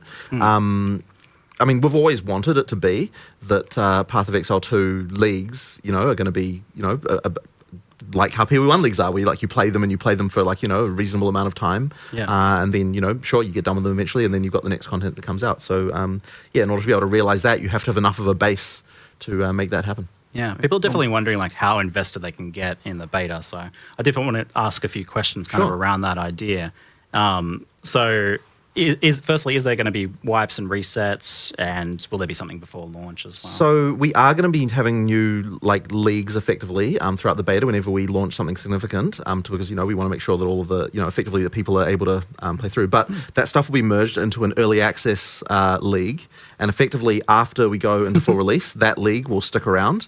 Now, I can't promise that everything about your character will function exactly like how it did in that thing. I imagine it'll be a glorious kind of snapshot of all of the here's all the broken stuff. Yeah. But effectively, we can contain all that stuff in the sort of early access league, and then if you still want to play those characters, then you can go right ahead and do that. But the action is always going to be in whatever the most recent league is, and then of course after that point there'll be a standard that everything goes into, which all our economic sins will forevermore be archived in the in standard.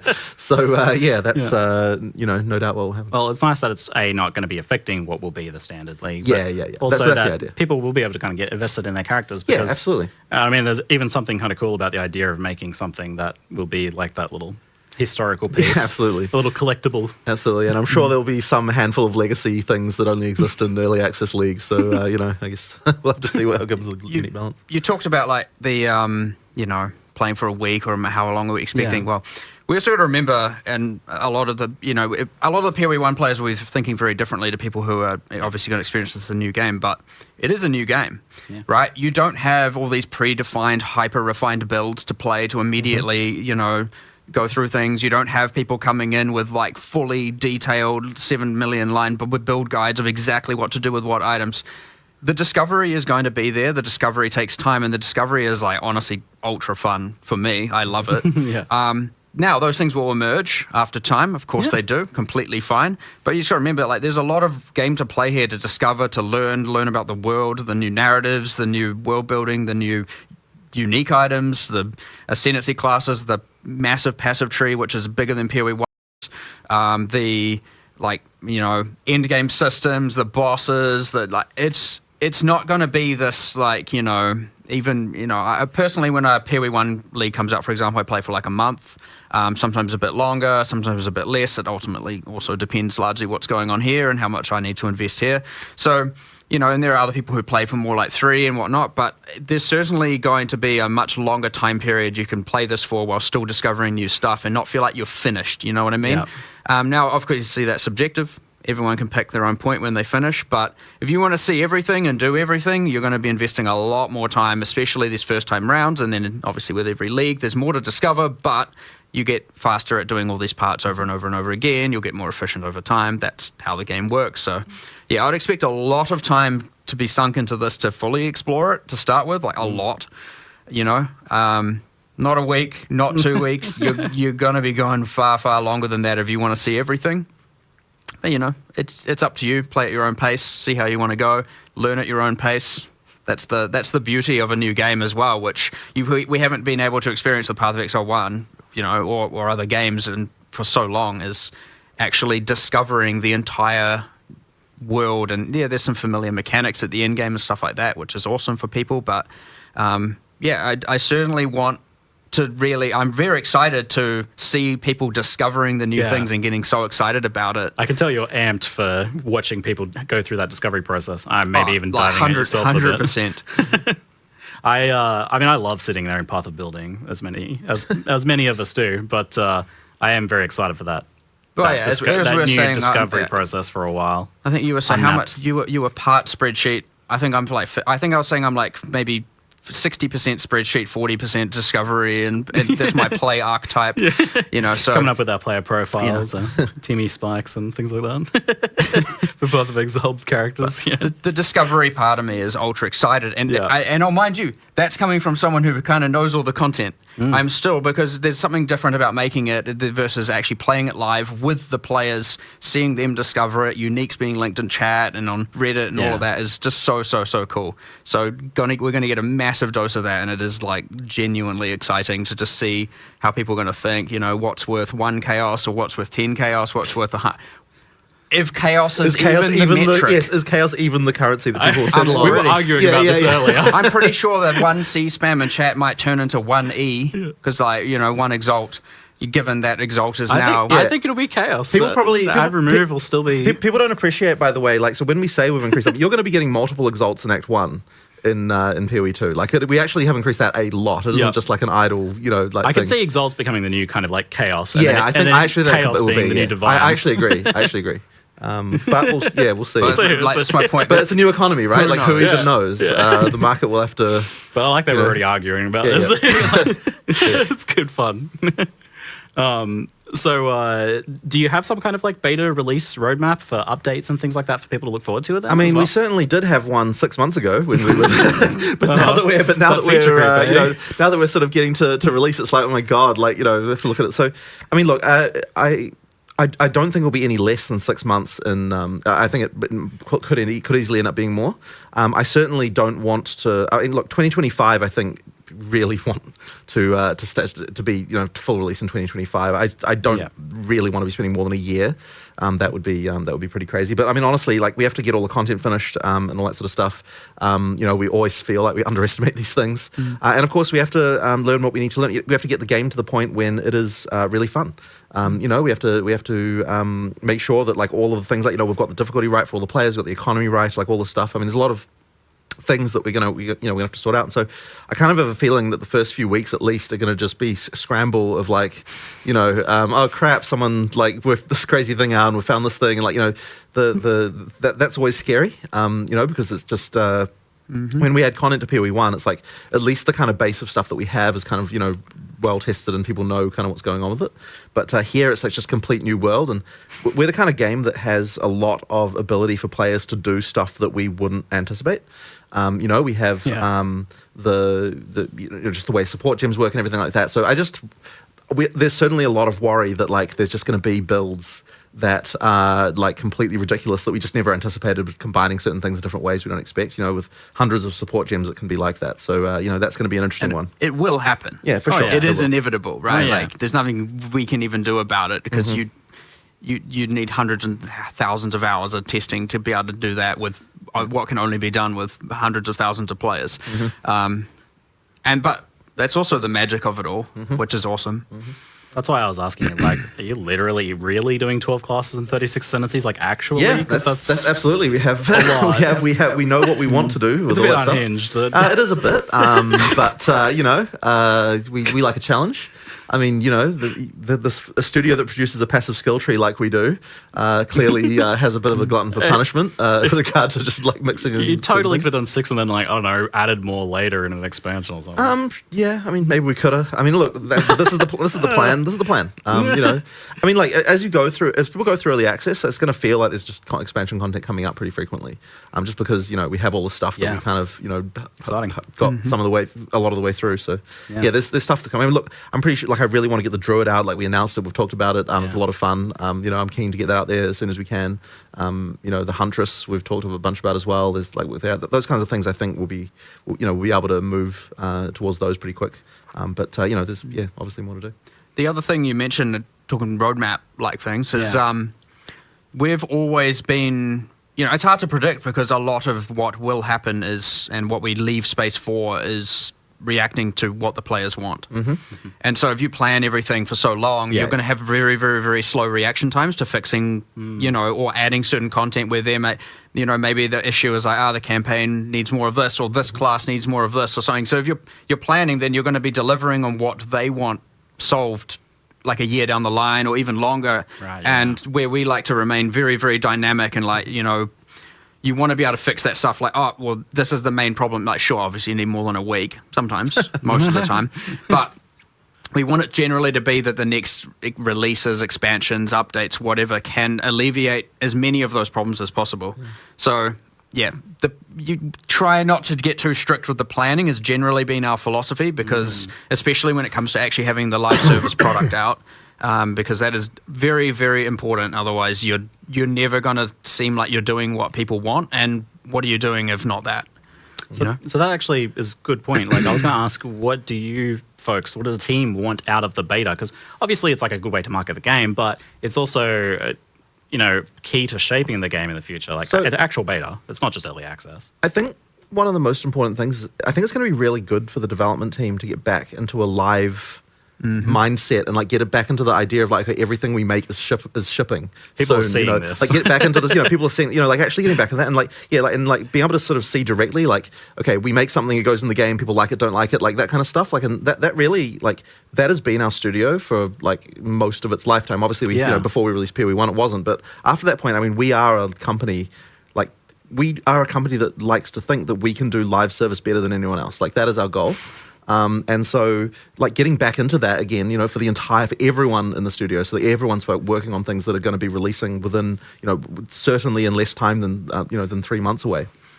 is going to think be really, really good for us again. I look forward to just being able to do that because these long term, like really long term things, like that span over years. It's like you go so long without proper feedback, like stuff kind of gets made, and then it's not really in a real game, and so it doesn't get probably tested lose properly. perspective, and you absolutely lose perspective on this stuff. So I think that that's just going to be a really great to get back to that again. Yeah, I honestly, as you said, it is early access. It is a beta period, and I'd say personally speaking, the thing that, and we mentioned it briefly about the character balance and the builds that are broken and all that, that's obviously pretty useful to me, right? Yeah. Plus, we have other systems in there, like, the checkpointing system, right? You have to kill the boss in one life. These are things we haven't mass tested. And obviously other games have, and they work, and that's awesome. There are other things like, the end game system is a little bit less forgiving in that if you die, you fail the map, right? These things are things that we obviously need to test and iterate on in the future by adjusting the difficulty and stuff like that. And especially as you get towards this point of, the end game, like, okay, Act 1 has been tested like crazy. Yep. Right? And you get less and less testing as it goes on because you get less people, they've just been around for less time. And so, it's going to be a huge amount of iteration and feedback and from the players and us just, reevaluating all the stuff. And the thing is, we're always dynamic about that stuff. Like, we'll just change things if it's wrong. We'll redesign it. We'll come up with a new way. Jonathan's a firm believer of if A doesn't work and B doesn't work, then we'll find C. We'll find option C. We'll find changing things and we'll make it work. So, it's going to be a lot of that iteration on our design decisions, how forgiving, because, like, the game is pretty hard. It can be pretty hard. And so when you're on that fine line of, like, if things are difficult, it's not too easy to know if you've tilted one way or the other. So, finding what everyone agrees should be the common corrected difficulty is something that I will obviously be paying very, very, very close attention to. It's a pretty hard thing to nail down when you are making the game. And so we've seen that a lot where you folks have been pretty willing to change and then rechange again some of the core features like flasks and the waypointing system and portals, and you're keeping that kind of mindset going into the beta then. Of course. I mean, look, we're always willing to change stuff. Like that flask thing, like the most recent change to that was like ultra recent. Like have we even had like a closed beta of that yet? Was it? No, I think we haven't. Yeah, but I mean, I think it's way better than it was. Like, it's the things have improved a lot. And honestly, like that's one of those things we've been wanting to do something to sort out flasks for ages. Yep. And it really came about because when actually looking at what new players were having trouble with when they were playing, flask piano was actually like, even from the very beginning of the game, actually ended up being one of those things that like people just had trouble with, just the manual dexterity required to like hit all your different flask keys, and then you have to know when one of your flasks has run out so you can move to the next one, and like various things like that. Like all that stuff actually was like just a large amount of mechanical complexity right from the very beginning. And then even at Endgame, I don't think it was really that satisfying either, because you ended up with like, just like having to press all these buttons all the time, and obviously it's all utility flasks that people are using at Endgame. And then we kind of tried to band-aid this in PoE 1 with the some of the flask automation stuff that was added there, but there was still this idea that that you're still more powerful if you don't automate. So therefore, it's like there's that trade-off there. So you're just more powerful if you get mage blood. Really, sure. I guess. Sure. And then it's all automated, and you're very powerful. Yeah, sure, all right. But so the point is, effectively, that the charm stuff that we're doing effectively means that you no longer, the game is making that decision of like, that stuff will be automated. You no longer have to do that like crazy flask piano to get the best, the best out of your character. And I think that is definitely a step in the right direction. And the other thing as well is it actually makes the crafting more meaningful, I think, on the flasks, because when you've got like 5 slots, then like the individual mods and the individual stuff like seems to tend to not matter as much. I mean, obviously, people want instant recovery and things like that, but like but like now it's like it's much more meaningful. Like on your life flask, the choice between do I want instant or do I want way more life, like that kind of stuff actually can be a lot more meaningful once you've only got one. So yeah, I think it is a lot better personally. You have we'll jump ahead to floss since we're on the topic. You have locked in effectively the fact that there's a mana flask there now, so there's always going to be a mana flask slot. And how does that tie into your design for mana? And are we always going to be using a mana flask slot, or if we solve another way, what does it do? You can absolutely solve another way, and then you'll just have a flask slot that isn't doing anything for sure. But I think it kind of has to work that way because we really don't want. Because like once you sort of start to get into changing that around. I feel like the system sort of starts to break with regard to like, you know, the feeling of like, I know where mana is, I know where my health is, like that kind of stuff. That being said, you know, we've always got uniques and stuff like that. I believe there's already... there is a unique that allows you to equip 2 life flasks. But the thing is, then that's a build choice that you're making, so it's a little bit different, and that's fine. But I think the system as it works now, just, it's a lot easier.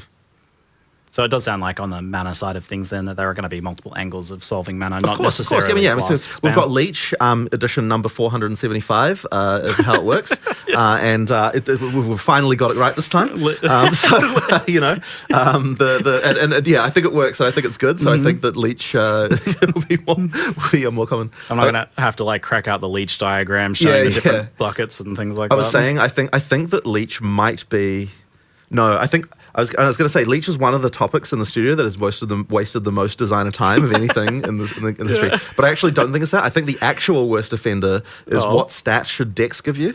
I think that is like that one has wasted there's so many arguments about that. I feel like that one's never come to the fore. Like we know about the Leech one, but no one is happy about giving accuracy. But no one has a better idea than what accuracy that it can give. And then, like everyone's going to come up with like in chat a bit. I bet they'll be like saying, oh, you know, it can give this or this, whatever. But there's like, seriously, there's been endless arguments about that topic. It's like, it's outrageous. You've got me thinking about it now. Yeah. I mean, speed would be good, but then it's probably too much. Something like Dex, you just can't. Dex stacking speed. We can get all the designers down here right now. Yeah, I know, but we'll just have it out again. We'll just have it out again. The longest Q&A of all time. It's already going to be that. Sometimes you're just like, you start the day, and you're like, all right, here are the problems we need to solve. And then you're like, what about? But then accuracy on Dex comes up again. No, it's 3 p.m. and we're still discussing dexterity. So go home. Just make it accuracy again. Exactly. That is literally how it comes back to accuracy every time. This is okay. Yeah. Rewinding a little bit, we can't forget our roots with Path of Exile 1, of course. So for the PoE 1 enjoyers, what is the plan for PoE 1 during the course of this beta? Is there going to be leagues launching? Is it on the back burner? Yeah, there absolutely will be leagues launching. Now, I don't know the exact date, but the plan is kind of late February. Yep. But I mean, look, we'll see what happens. I will admit that unfortunately we did have to steal a few PoE 1 resources just towards the end here, which is kind of been a bit unfortunate. I really wish we didn't have to. But as I said, we kind of underestimated some of the stuff. But everyone is going to be going back to PoE 1 again for the February league, and we're going to make sure that we can do that. Like one of the things that was a big problem for our studio when we had a long-term project and a short-term project is that. You've always had that thing of like you always want to work on the short-term thing. Yeah. So now that we've got 2 short-term things coming up, I actually think it's going to be a bit easier to prioritize in some respects because funnily enough, it's just like all that stuff is then is like coming up soon. So but we'll see how it goes. But we need to get that PoE 1 expansion out next. Yeah, obviously, I just want to always make it clear that, the reason why things can't be so planned out is, again, we're just releasing this game. Yep. Obviously, we pivoted to Endgame, and then that needed more resources. And then, of course, combined with the fact that, things obviously change. There are unpredictable things in the environment we can't necessarily guarantee. And then, of course, you have, Christmas coming up and all of that, right? There's so many variables to consider, but we also don't know how much time is going to be invested necessarily or need to be invested into live operations for post-release. How many problems are going to go wrong? How many builds how many of the uniques are broken? How many, and where do all these resources go? There are like just millions of variables here to consider, and so like it can get very, very difficult, especially at this time. But once you release, you have a bit of a grace period, so to speak, where more like a period of extreme amounts of fire, where we're putting out fires everywhere. But we have a period where we're fixing everything. You get everything stable, and then we're going to be like, all right, let's recalibrate, figure everything out, and what is our plans, and then establish all of that, based also on the feedback we get from that period where everything's on fire. Not to make it sound like it's going to be bad, but that is the inevitability. Is that there's always problems. Hopefully, it appears good from a player perspective, but there's always going to be like, oh my god, people found this, and we don't have to see all the fires. Yeah. Like ideally, the best thing is when we're able to fix some kind of exploit before people even hear about it. Yeah. And when I say exploit, I'm just talking about some broken thing. Like if we we obviously normally have to worry about like the whole mid-league nerf concept, but it's like if you can deal with something within like an hour or two of it happening, then it's like you're kind of okay because no one had a chance to kind of like everyone didn't swap their build over to it or whatever. Yeah. But we're gonna have to be really on the ball for PoE 2 just because there's so many things that are new. Well, I mean, look, we have several bosses with several elevators. How many of them can be pushed up the elevator? You know what I mean? Well, that's what I mean. When I say a fire, I'm talking about bosses getting pushed up elevators. Like, that's not okay. I am liking my mercenary flashbang knockback is very fun. Right. Yeah, you need to look into that, by the way. The whole flashbang. I feel like you're going to nerf my build. Yeah. This one, he's just finding fires already. Yeah. No, these are the fun things. Discovering that stuff can be very fun for the players. It's just internally, it's like, oh no, what are we doing? It can get a little bit panicky after release, and it there's lots of things going on. You're like, oh geez, what do I solve first? But obviously, it's the same as PoE 1. We're good at it at this point. Got some experience. Yeah. Under your belts. You aren't going to be torturing us with like releasing beta stuff at the same time as PoE 1 league launches. Yeah, the plan is to keep them separated a bit from each other so that you get a chance to play. Don't with make me both choose. Yeah. So we saw a cinematic, to put it lightly. It was that was quite epic, and I know has been cooking for quite some time, and that was pretty exciting. But we've also seen just a lot of story stuff happening on a much higher level than previously now. So stepping up your storytelling game here a bit. Yeah, so we're really wanting to make sure that the storytelling in PoE 2 is much better than what it was in PoE 1. There's a lot more, I guess, that kind of like stuff with the introductions to boss fights and the outros and things like that, like all that stuff. We've just got a lot more storytelling going in. All of those things. We do have the intro cutscene. There's also kind of like light, like between the acts. There's these kind of like more kind of motion graphic type cutscenes, just kind of establish things. And there might be some more surprises later on in the game as well. Not in early access, unfortunately. Later on that we can see as well. But ultimately, we just want to make sure that I think a lot of people who got through the PoE 1 story had no idea what was happening by the end. And so effectively we want to make sure that is not the case this time around, that people really are able to absorb things. But guilty. One thing I will say though is that it's ultra important to us that we don't break the feeling that like when you're playing a second time that it feels like we don't want it to feel annoying the second time. We were talking about this morning. About you don't take the control out of the player's exactly. hands. So yeah, I'm personally a believer of the fact that if you just when you change the camera position for a cutscene, immediately it feels way more annoying, like because there's this whole thing of like if you click on an NPC and like the camera changes position, like sure when you're playing through the campaign the first time, that kind of thing is like like that can be cool, but then if you're like you're playing through the second, third, fourth, fifth time, you want to just be able to go to the NPC and go click, click, click, click, click, and just get past, and without it feeling like you've had to sort of worry about anything. So like effectively, we want to make sure that it's still that we still have that, because ultimately, we're a game you expect people to play through many times. So ideally, we can kind of deliver both the situation where the first time you play through it, it feels like an amazing story that you're getting, that you're taking seriously, that you're understanding, that there's like all those sort of touch points and little things just all through, while also maintaining the fact that if you know what you're doing, it's like you don't have to go talk to some quest giver just to get a quest. Like you can just go do the thing, without having to talk to someone about it first. That kind of stuff is really important, just to make that stuff work well when you know what you're doing. Yeah, you said something this morning that stuck with me, where you said like Path of Exile is a game where the player's meta knowledge is allowed and yes, encouraged. Absolutely. So you're allowed to cheat the quests. Effectively, there's what the character knows and there's what the player knows, and in our game, what the player knows needs to be sufficient as far as like being able to progress the storyline. If you don't want to have it so you just talk to an NPC just to find out something you already knew as a player. If you kill this boss, you get the next area's waypoint. So you just like kill it, log out, log in, waypoint, right? I love doing that. Meta knowledge. Yeah.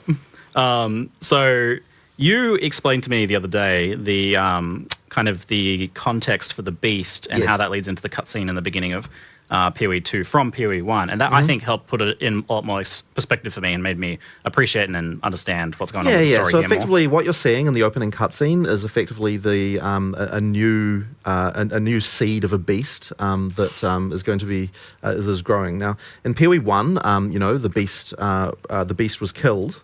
And then what happened in response to that is a bunch of all of the gods in the world were able to were able to effectively rise again. And you killed a bunch of them, but there are more, in the world.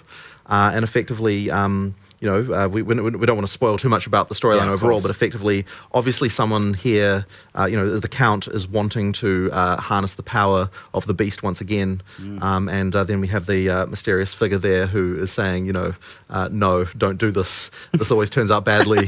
There was a comment in chat that I loved that was like, stop opening Eldritch boxes. Yeah, exactly. Why do people keep doing this? Yeah. But I would. If someone handed you a mysterious orb, wouldn't you press the button? I mean, there's a puzzle box. Exactly. What's inside? Exactly. Yes. I mean, I'm going to try, but who knows how many hours it's going to take me. Indeed. So we had a fun moment earlier where you were watching it and you were like, "Oh, we really need to rename that passive because he's a Karui and it's a wolf. It's called a wolf. Great Wolf's Howl. And the Great Wolf obviously being so he went out there. Ismite history. You started telling him. I stomped out of the room.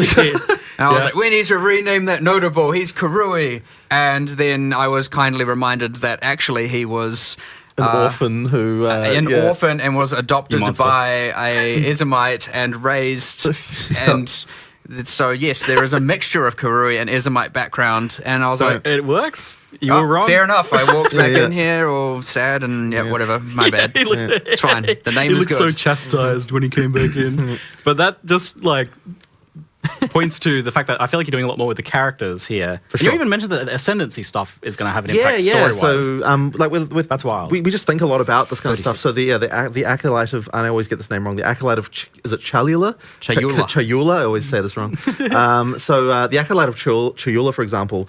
So that we have this sort of storyline with the origins of the monks, where there's like an order of monks who worship a thing they call the Dreamer, and the Dreamer is actually Chayula. So they don't know this. So they're effectively worshipping a breach demon. So the acolyte of Chayula is effectively you embracing the fact that I'm worshipping a breach demon. I'm just going to go all the way.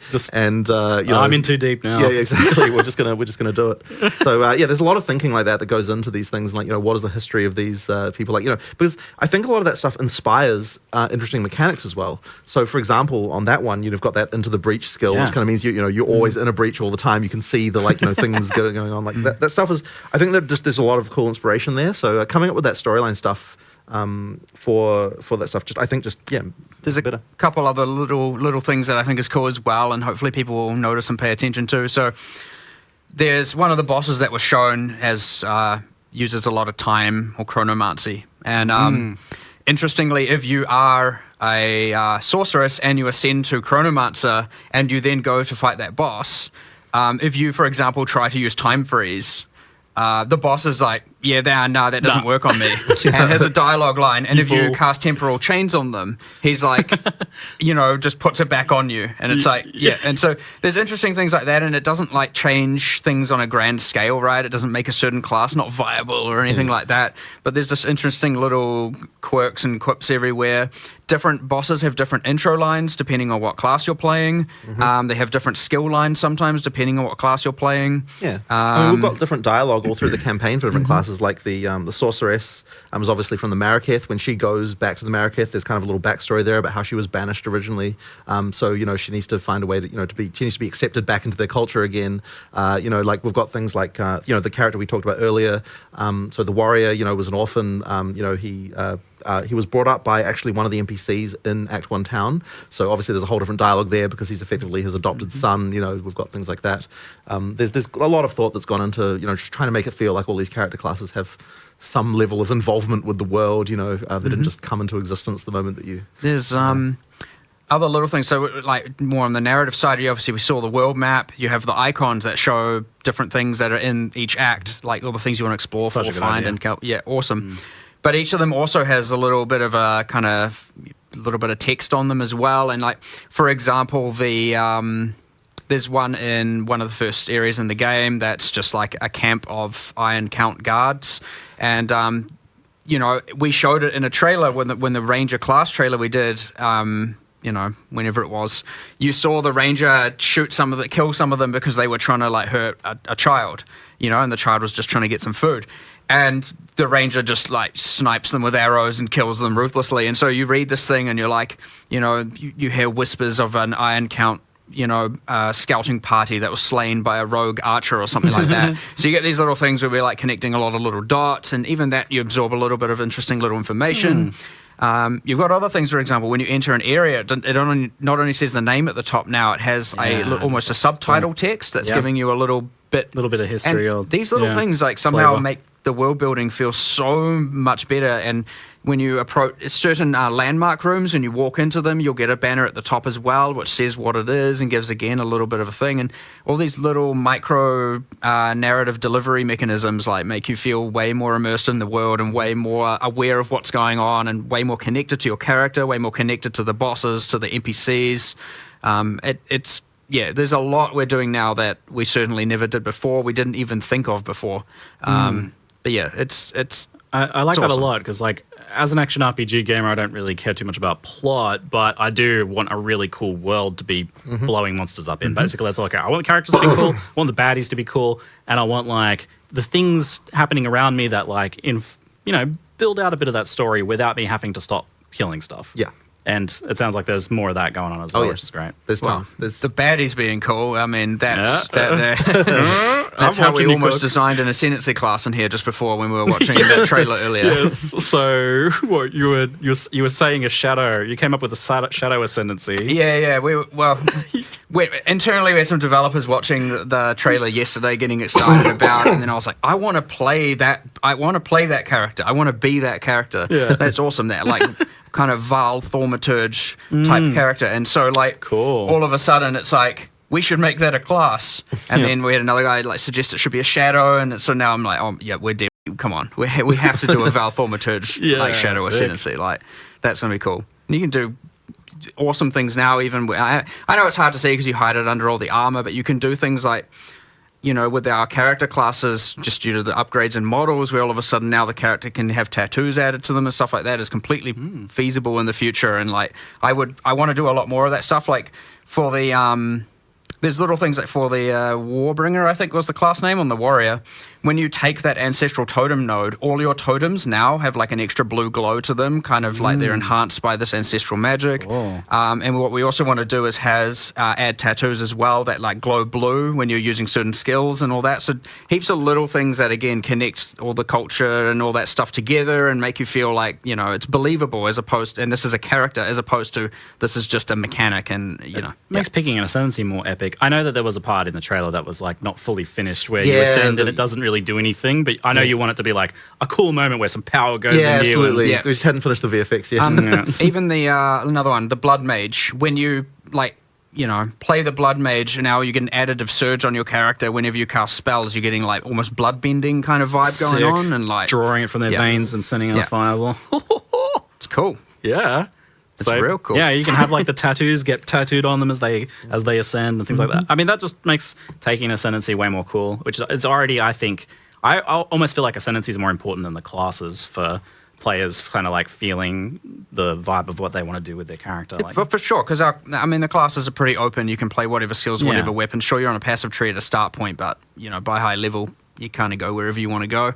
Using jewels, especially getting off-class stuff, you can kind of be whatever you want with the base class. Yeah. So eventually, the Ascendancy is what becomes more of that important identifying feature, because that's what you have actually chosen that makes you distinct. That another different class wouldn't be able to actually have. So, yeah.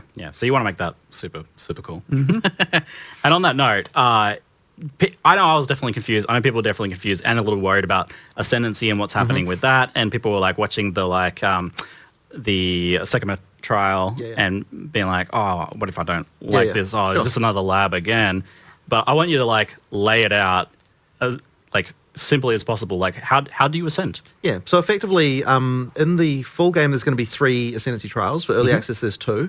And effectively, you can use any of those Ascendency Trials to be able to do your Ascension. You choose. You choose which one. And effectively, if you, as you get to higher level keys for those trials, that will unlock more points. Like if you do it at certain level breakpoints, that will allow you to get more points for those classes. So if you want to just play the entire, just only the Trial of the Chaos God with, to get all your points, then you can just decide to do that. Just play it at higher and higher levels, and you get more points as you go through.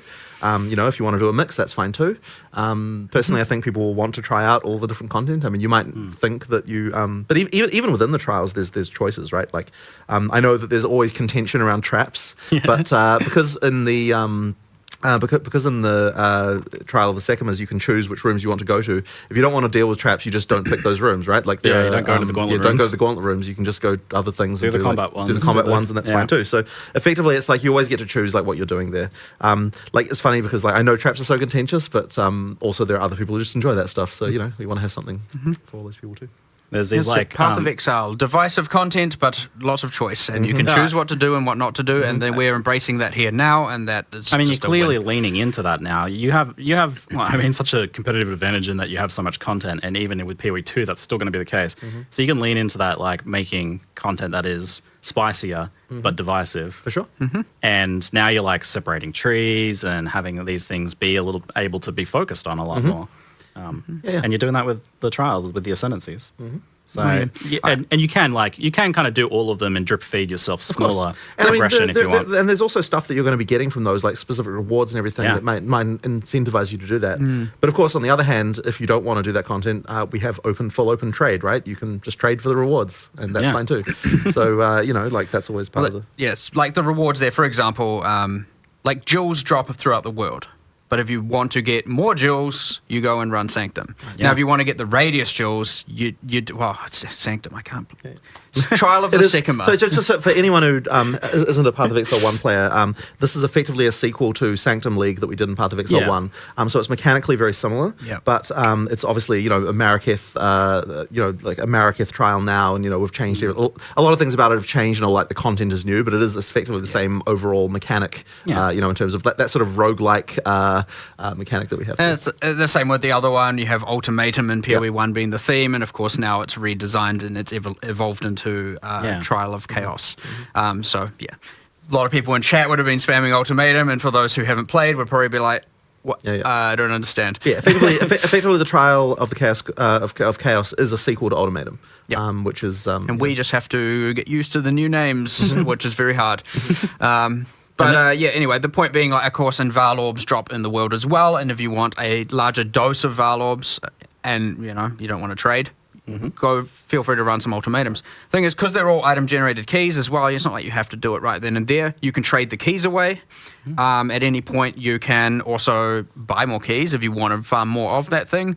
And if you just want to do it later, just stockpile a bunch of them, run them all at your leisure, you know what I mean? It's like, you have the freedom, they are itemized, tradable, as is a lot in Path of Exile tradition, but as is everything, right? We do the only thing you can't trade is gold. So we're like the exact opposite of most games, where it's like the gold is freely tradable and the items get locked. We're like the gold is the only thing you can't trade, and every other item is free and open. And that's because you've made gold be this like way to be like you're playing the game, so you have access to this, and absolutely, you don't want to trade that away effectively. So how, on the Ascendancies and the Trials, how hard do you foresee getting your Ascendancy to be while leveling? Do you expect people to fail out and attempt these things multiple times? And what does that look like if you do? Well, I failed the first time I did this. Did the trial. It is important to know that first itemized key is a quest key, and we have special rules around it that if you do fail, you can just repeat it, right? Yeah, you changed that recently because that was something that I didn't actually realize you'd changed. I guess it was a little bit too harsh to require to get another one. Yeah, you weren't the only one failing it. But yeah, so pretty much you get to reattempt it, and for something like Ultimatum, just to immediately start thinking of exploits, it's like, I can just do 3 of the waves, then intentionally fail, and then repeat them. Well, we've thought of that. Don't worry, you can't. But the first ones are repeatable. You're not going to be like, oh, what the heck? Now I have to just play to the whims of random generation to ascend like that. Right. Yeah, so it is pretty hard though. Like it'll take. I definitely don't think you'll do it on your first attempt.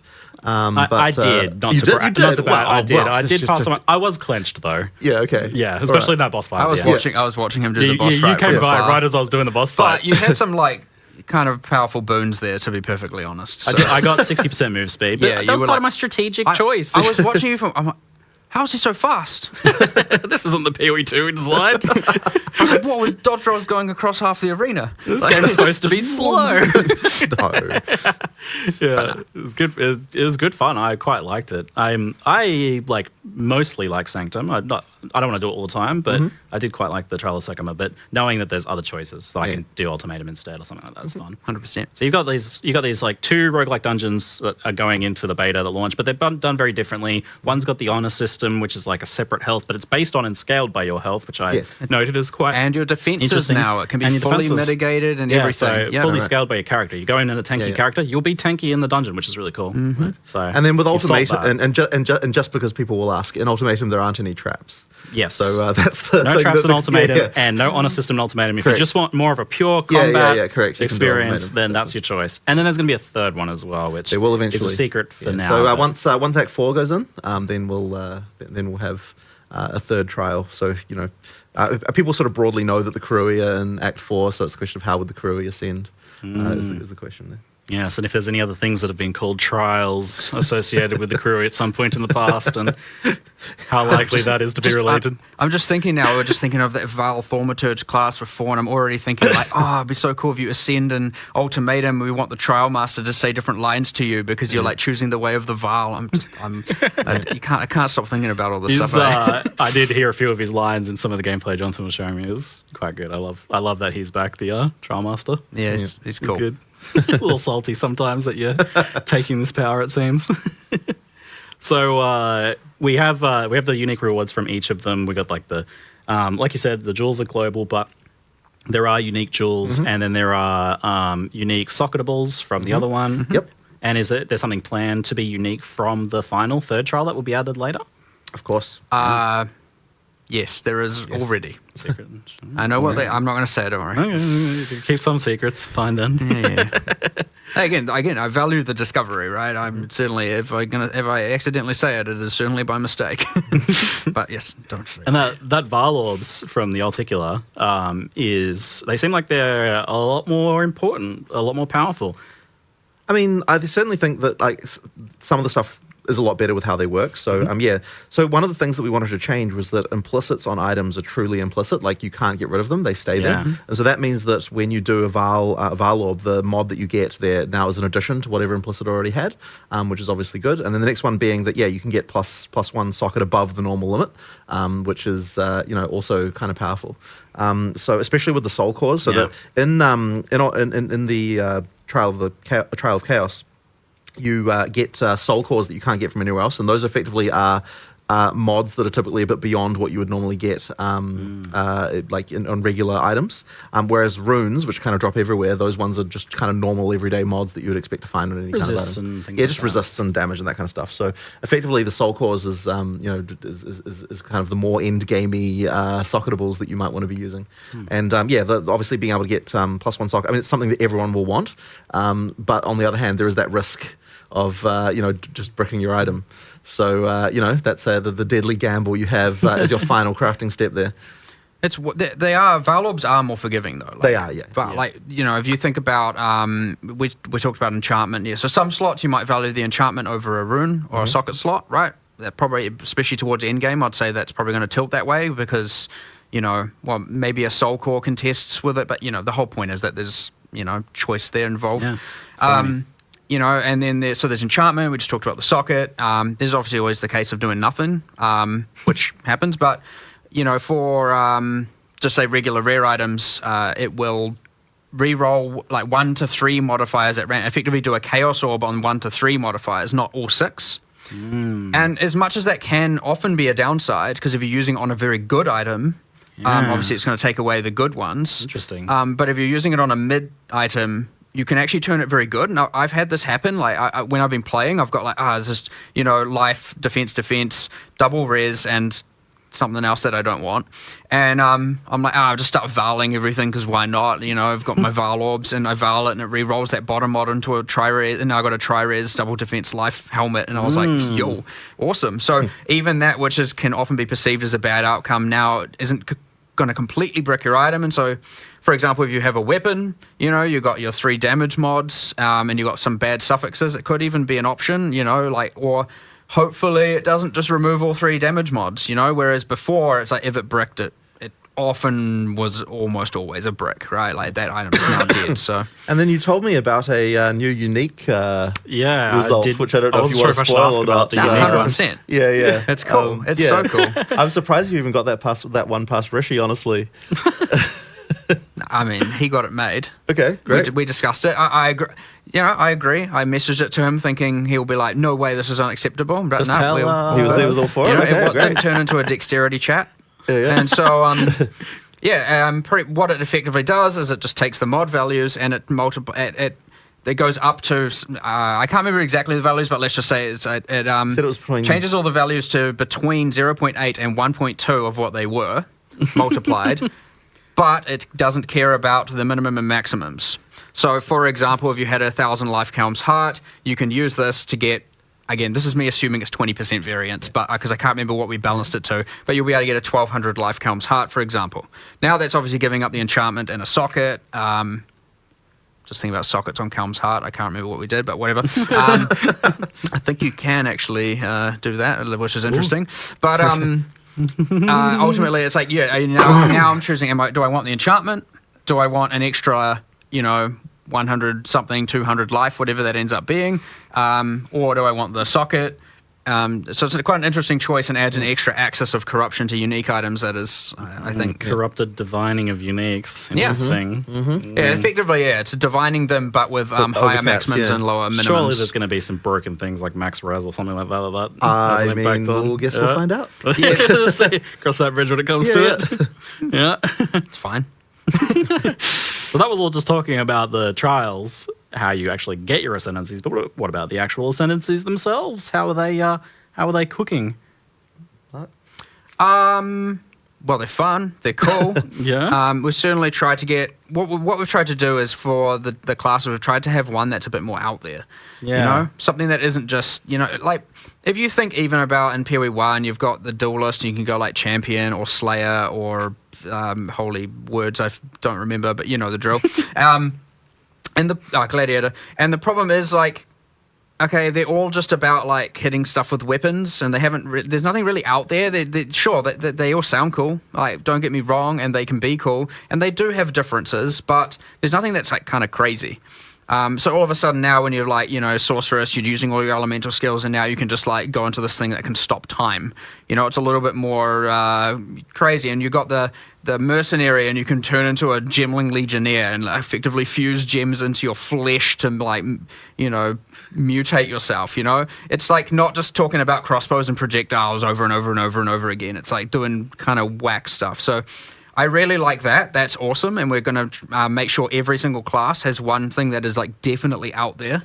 And then one thing that's, more predictable, more to the expectation of the trope, for example, the Deadeye to the Ranger.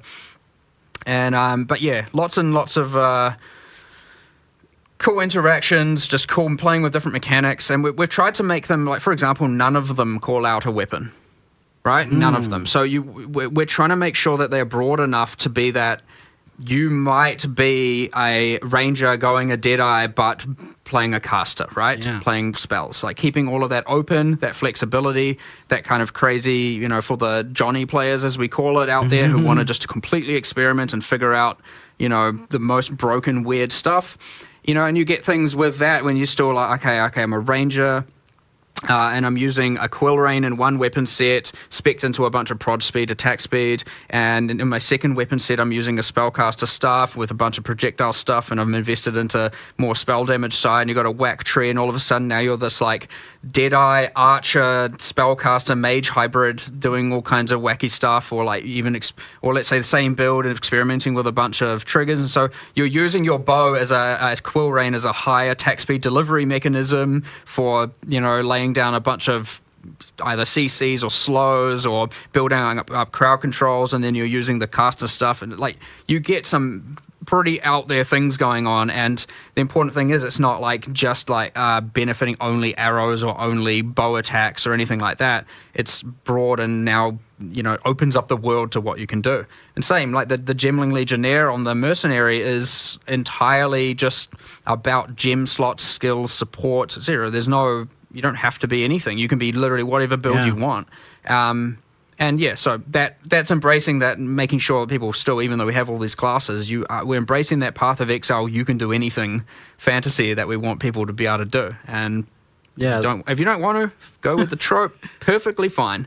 Yeah, and you'll still be powerful. It sounds like you're really trying to avoid that thing that we've had a couple times in PoE 1 where like a certain niche is relegated to one Ascendency. Like that's the only way to go for it. Sure. It sounds like that's not going to be the case here. Well, at least if we're doing our job right, that should be the case. Yeah.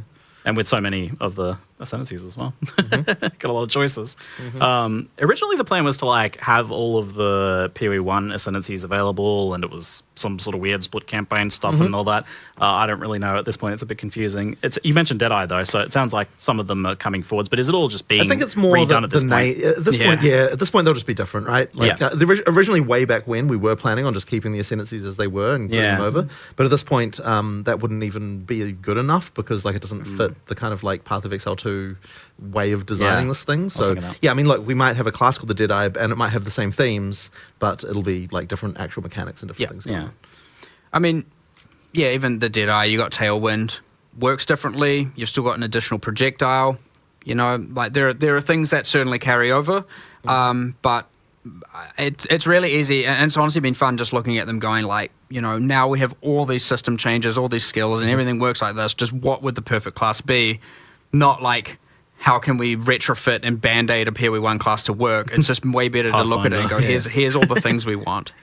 So, like when you only have now the life and mana flask and stuff, it could obviously things don't work quite the same. But then now you have the charm system, and all of a sudden, if I you actually did do wonder that, if Pathfinder would be cool with that. Exactly, about stacking charms. So it's just here are 12, eventually 36 classes. It's not really like here's the PoE 1 counterpart and they're identical kind of thing anymore, for sure. Too many things changed for that to even be possible anyway. Yeah. All right. That sounds very epic. We can skip over the flasks and trinkets as we did cover that very well. So moving into skills, I realized I had many pages of questions here, and then I was like, wait, we haven't even talked about skills here. so much for us to discover over the course of this beta. How has the list of skills been shaping up overall? I mean, it's certainly getting there. I mean, look, there are even certain skills that won't even make it, even just within the classes we have. Like, there are still going to be some more skills coming later on as well for these classes, because there are more skills that we got just about there, and just didn't quite make it. And like getting a class finished in terms of the skills you need, like it sort of seems very easy when you come up with, okay, we need 22, 23, 24, number of skills, something like that. And it seems like that's not so many, and you kind of design them. But when you actually come up with all of the things, the way they interact together, the number of prototypes you have to do that kind of don't really work, and you end up not being fun. And then, of course, the support gem stuff, like you need to make sure that every skill has enough viable supports so that you can actually even recommend people to be able to do. Then you need things like the passive tree support for all of them. You need to have all of the stuff with the buff gems for each character class as well. You need to be thinking about uniques for the type of that can work with these things. It's just like there's so many different elements to actually make skills work, and once again, it's another area I think that was underestimated to some degree before, and it does take like to actually get that finished. It takes a lot. That's been a total struggle. And we didn't think we would have to have only 6 character classes initially at the start of early access. We were thinking we would have 8 to begin with. But when it actually came down to actually getting to actually finish something, it just ended up being too much. Now obviously we've got a bunch. I mean, we've got a bunch of work on more of the classes that we've done. There's things there, but it's that finishing work of like making sure that all the systems in the game come together to support, how that works. That requires a lot. Doing all of that as we're still discovering how we want those systems to work. Like the changes to support gems and all that. As we're also making support gems, as we're making character classes. Just can cause things to slow down quite a bit, and then we have to recalibrate and all. It was an extreme amount of work that we certainly predicted poorly, but that was also because we are making all these cool systems to all these changes to all these systems, which are having like immense benefits as well. So, For sure.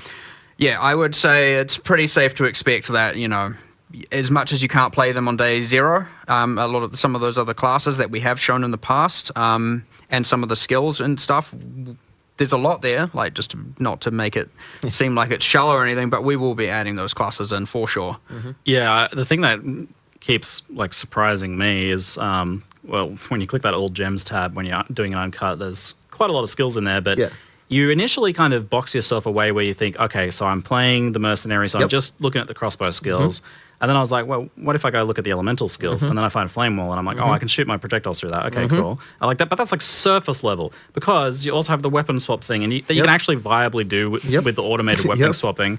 It's not like Toxic where you have to push the button a bunch of times, and you've got the trees that like customize whenever you do it automatically on the fly. So that's like all of a sudden I'm like, oh, well, why can't I use a sword on the other hand? You absolutely that's actually a very cool mercenary vibe, sword and crossbow. So I mean that stuff is crazy. I mean, like in the actually there was one in the community guys recorded where they were using a bell, the bell skill with the quarterstaff with the rapid shot mercenary skill. And when I saw it, I was like, oh man, that's like a whole other thing. Like that I didn't even know about that particular combo until I saw it in the some of the footage they recorded. I started thinking about that too with like multiplayer. And I was like, I was throwing my gas grenades. Which you can blow up with your explosive grenades. But then I was throwing it at a boss that was doing burning ground, and they were blowing up instantly. I'm like, oh wait, so it reacts to the environment. Well, it's obviously going to react to my friends doing burning ground then. So and my flame wall friend. And this is the reason, like this conversation here is the reason why there's going to be crazy builds that we don't anticipate, because some of the stuff that can happen between classes, I just have no doubt we will not have discovered. How much co-op have you really been able to test? I mean, we do test party play all the time. Like Mark's like, but to find all those, I'm the support character player. Now I'm like freezing, armor breaking, putting down clouds, slow. I'm like, holy, there's just a lot going on all of a sudden. I'm not just standing there like I got buffs coming out of me. It's like you're like. I'm actually doing all this active support and like different conditions to synergize with the group, and how it's like, okay, you're doing that skill. Okay, what I'm going to do is I'm going to just do this and enhance my armor breaking and go ballistic armor breaking, and you just spam your thing that consumes it. So you get a lot of that stuff going on for sure. Where, it's kind of honestly the terrifying part as well, where it's like. What do we have? We had the whole like vulnerability curse with gas cloud ticks or something, and it was like literally applying armor break like every frame, and so you have the monsters going ting ting ting ting. Then you ting, have ting, armor ting. Explosion on there as well. Yeah, and then you have some other thing, and you have some other guy Yeah. consuming it, and again, oh my god, Quill Rain! Just don't even how many bloody synergistic things with Quill Rain. Just you can do a lot with that. All the lightning arrows on the ground, and because they can, lightning things hit them and explode, and all of a sudden now everyone's running around with Quill Rain, spamming lightning rods everywhere, and. Yeah, and Frostwall. Somehow Frostwall had about 15 abuse cases, and I mean that's historically accurate. Yeah, true. Kinetic blast, Frostwalls, and all that. It returns. Sounds like it's coming back. It'll be fun. Yeah. It's cool. Even finding all the stuff so far has been really fun. But yeah, I generally play multiplayer. Most of the alpha I've done is being in multiplayer. I play with other people. It's good to get a lot of that testing in there as well, because not a lot of others do it. That's really good. And then try and see what we can break, just for good fun.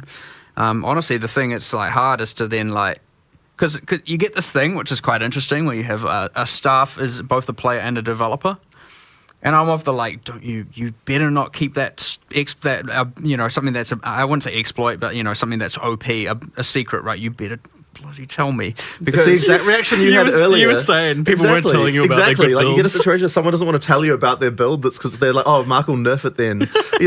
Like that's you're supposed to be making games, not Exactly. hiding your good I builds. legitimately had a Monday meeting, and whatever. I was like, I swear, if I see any of you at the top of the ladder on day one, we're going to have a talk. Exactly. I know you've hidden something from me. Exactly. No, I did tell you about my flashbangs and how good. But maybe it's fine. I just wanted them to check. Well, that's the thing. No, that is the thing that is hard. No one knows if their thing is actually look, there's a line that gets crossed, yes. Yeah. But sometimes you don't know. Is it just I've found something cool and it's powerful, or have I found something cool and it's broken?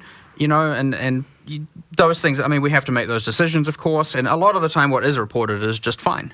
And it's like, yeah, you got a good weapon, and you got this combo. You're strong. If it's supported by items, then it's like fine to be very powerful. But if you're just like, I just pick these skills, and no matter what weapons I'm wearing, I'm just like completely ridiculous, then that's a different situation, because now it's just a thing that anyone can do at a moment's notice, rather than actually requiring like I have to find the big this combo of items and things like that.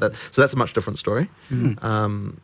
But no, we've had a lot of good testing, a lot of good feedback, a lot of good people reporting that stuff, especially in the last month. It's like coming in a lot because as the systems and everything's kind of stabilizing, you start to get a lot more of that, and people are understanding what the difficulties meant to be and what the power of characters is meant to be. As all of that came and started to stabilize, we got a lot more of this coming in, and we are kind of getting more understanding. But again, you'll never find them all. But it's fun, good fun journey.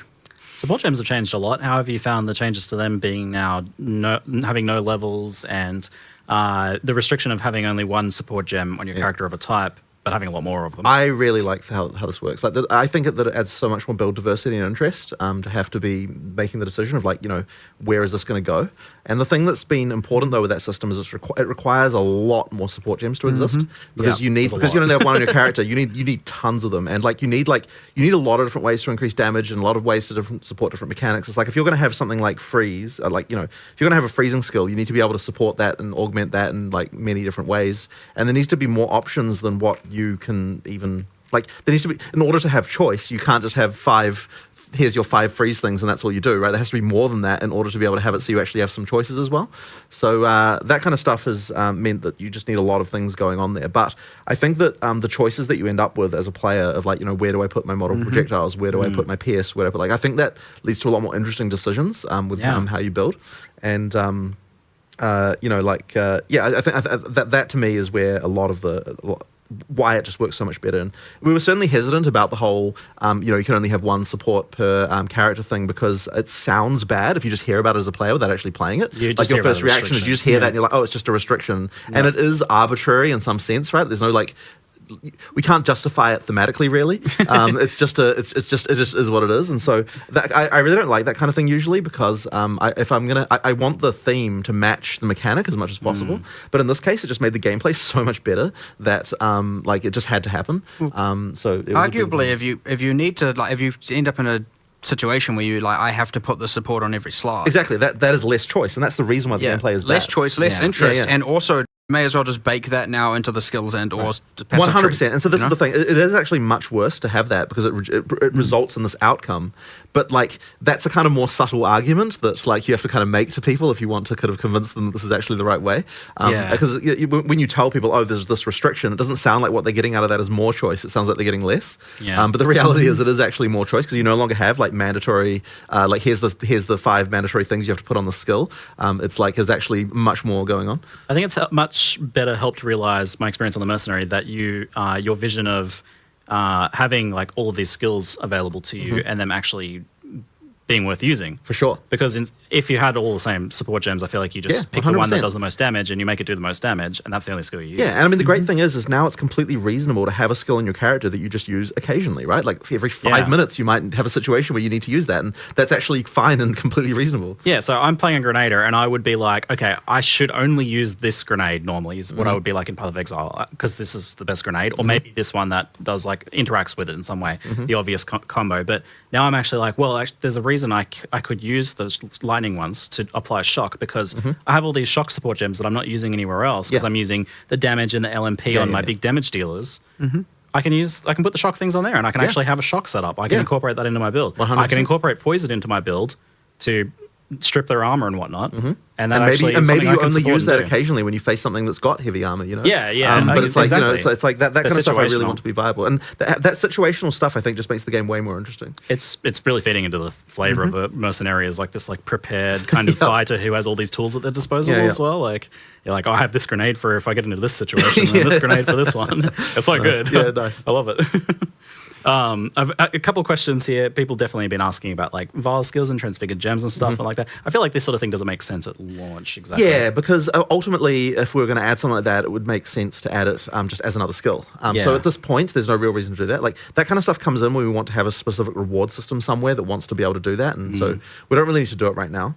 But look, we might decide to bring that theme back and in a reward system later. Yeah, I think like that. for Vile skills especially, it's a cool flavor. Yeah, for sure. Like but I think the transfigured thing is also interesting. Like, if you're looking to be able to, like, the reason why transfigured was nice is because it's like we got to sort of iterate on a bunch of different themes around the same skill, which obviously at this point we don't need to do that because we're already just having to make, still adding the skills. You know what I mean? So all the iterations of it are like less of a necessary thing. But I'm sure we'll be doing more stuff like that in the future. Like we absolutely will be.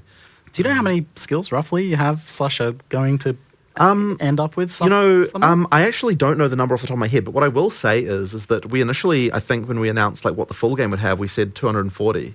I'm pretty sure we're actually nearing that. I feel definitely it's going to be way higher than that. Yeah, because I think we're nearing that now when we've only added half the classes. So I think that means that there's going to be a lot more than that. 100 of them or whatever are like some little utility skill or whatever, but there's even if you discount for those, it's I know that's a lot. You got what like because there's 20 to 25 for each of those for each class. So just with 6 of those, I'm terrible at math in my head. But I feel like that's 120. Well, let's say it's just a bit over 110 or something. Like, end up around there, 120, something like that. I think probably 120. Around there, like that. But then you've also got all the buff gems as well, and like each character class has 9 of those. So that then sort of adds up. So you've already reached probably 200 just by the time you've got to there. And then it doesn't even count things that really are skills, but like are not. You don't get them via a skill gem. So like we're talking about all the Ascendency little skills, and there's like uniques that have little skill things on them. And like all staffs, wands, and scepters have a skill exactly. Right? We're not even counting that, right? Like because the staffs, wands, and scepters have skills built in. Yeah. And then those are like that's another. How many of those? There's like 20 of those probably. Yeah. I mean. Like if you add them all up, I don't know who remembers all these things. Yeah, I know, but there's no one has counted recently. But there's a bunch, countless skills. Ascendency classes with skills. True. Tons. Yeah, it's tons. Yeah, and those skills, by the way, Ascendency class skills are fully supportable. Yeah, that's wild because I remember you did the thing with default attack where you can support that now. Yep, you can support default attack, and you can support any skill that comes from something. That one caught me by surprise. I was like, oh wow, you can actually link those up. Yep, it's so that you're going to end up with quite a lot going on there. I was even surprised when I was like, oh, I can add additional accuracy to Herald of Ice, and it like provides a buff to my character. I can like add buffs through support gems. Well, you know why that is though, because those things like heralds are so hard to find like a good set of supports to recommend. So like, damn it, we have to come up with like tons of these now. They're like really difficult. I like that idea though. You can like create a custom aura. Yeah, absolutely. Cool. So yeah, it's that actually means it's actually nice because part of the it means that you get the feeling of having more aura effects on your character without having to have the spam of actual auras that many characters had in PoE1. Like you get to kind of have all that stuff as well. So that's been really nice. Thanks for the invisible aura MTX. Well, it does remind me though. So with all the this is very off topic, but with all the very good teasers you've been doing for like new 3D art for uniques and stuff like that, have you had any thoughts about reworking the skin transfer MTX in some way, making it more permanent? Honestly, it's not in our thing about stuff we're thinking about. Like it'll work the same way it works for now, at least. But obviously, skin transfer in PoE2, there's a lot more cool base art. That's going to make people actually want to use it now. So you'll probably be using that a lot more. So yeah, it'd be cool to see something for that in the future potentially. So onto the Endgame, which was I feel like a big bulk of the announcement for sure. Yeah. So just as like an overview, so we have the Endgame versions just for beta launch, by the way. Yeah. Because it's going to be a lot more later. Yeah. We have the Endgame pinnacle versions of the 2 trials. Yep. So as like fully farmable content. They don't have trees though. Those ones. They don't have trees, but they do have a progression system of some kind. So you've got the relics, in the Sanctum sequel, and then for the Trial of Chaos, you have the inscribed ultimatums have getting mods from the end. So when you kill the final the final boss of that, which is alleged to be the Trial Master, then you alleged, then he'll drop items that can then have mods on them to make the trial itself harder. And there's also some pretty interesting ones on there that we actually were going to put in the video, but it was starting to get a bit long. Which was that you've got the thing which where you've got the bets that you can make of put up 13 exalts, and then you might get double that back if you're able to complete the thing. So those are some of the mods that can spawn on there, and as well as mods that make the actual trial harder as well. So there's things like that as well. So yeah, those two have those kind of like different outside the Atlas tree because they're not really part of the Atlas. Like you'll get keys for them while you're playing in game, but technically speaking, they're kind of like they scale to end game, but they're not like sort of part of the whole Atlas. Like play them there. Yeah, so they're their own distinct end game exactly, too. Exactly. So there'll be 3 roguelike dungeon things that will be sure. Like I distinct I wouldn't say 3 roguelike dungeons. I will say there will be 3 trials that have various mechanics that can be different. Yeah. But then of course you've got the 4 kind of what I guess would say sort of.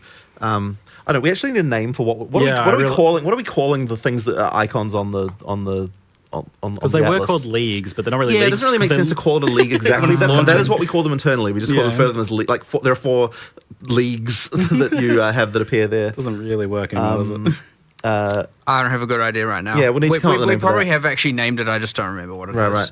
And then you've got the kind of boss hunting kind of element as well. And then the kind of, I guess what you would say is the pinnacle of the kind of boss hunting thing is then, you've got the cities with the lieutenants and then the Uber Act bosses. And then above that, you have the pinnacle boss who we don't want to spoil. Although I did show you a little bit about it just in private before. That one's gonna be hard. Like I know you're cooking up some pretty difficult mechanics there. It's fun. That's the fun stuff. Mm-hmm.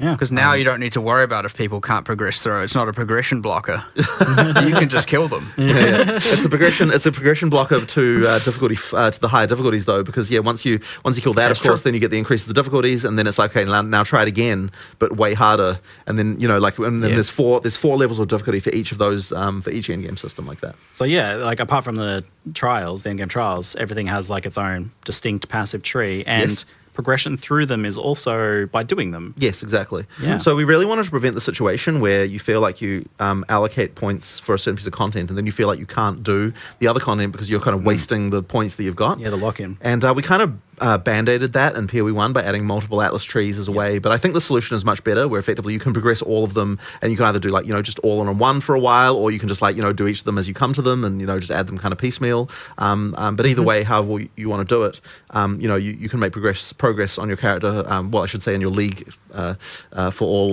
of those, because the progress and all that stuff is of course for the whole league, not just for a single character. Yeah, and previously we used the Atlas tree, I would say very much so, to make sure that we were doing the type of content that we wanted to do. Yeah, so now it's not so much about finding the content, because that's what the tablets are for. Yeah. Now it's more about improving your ability to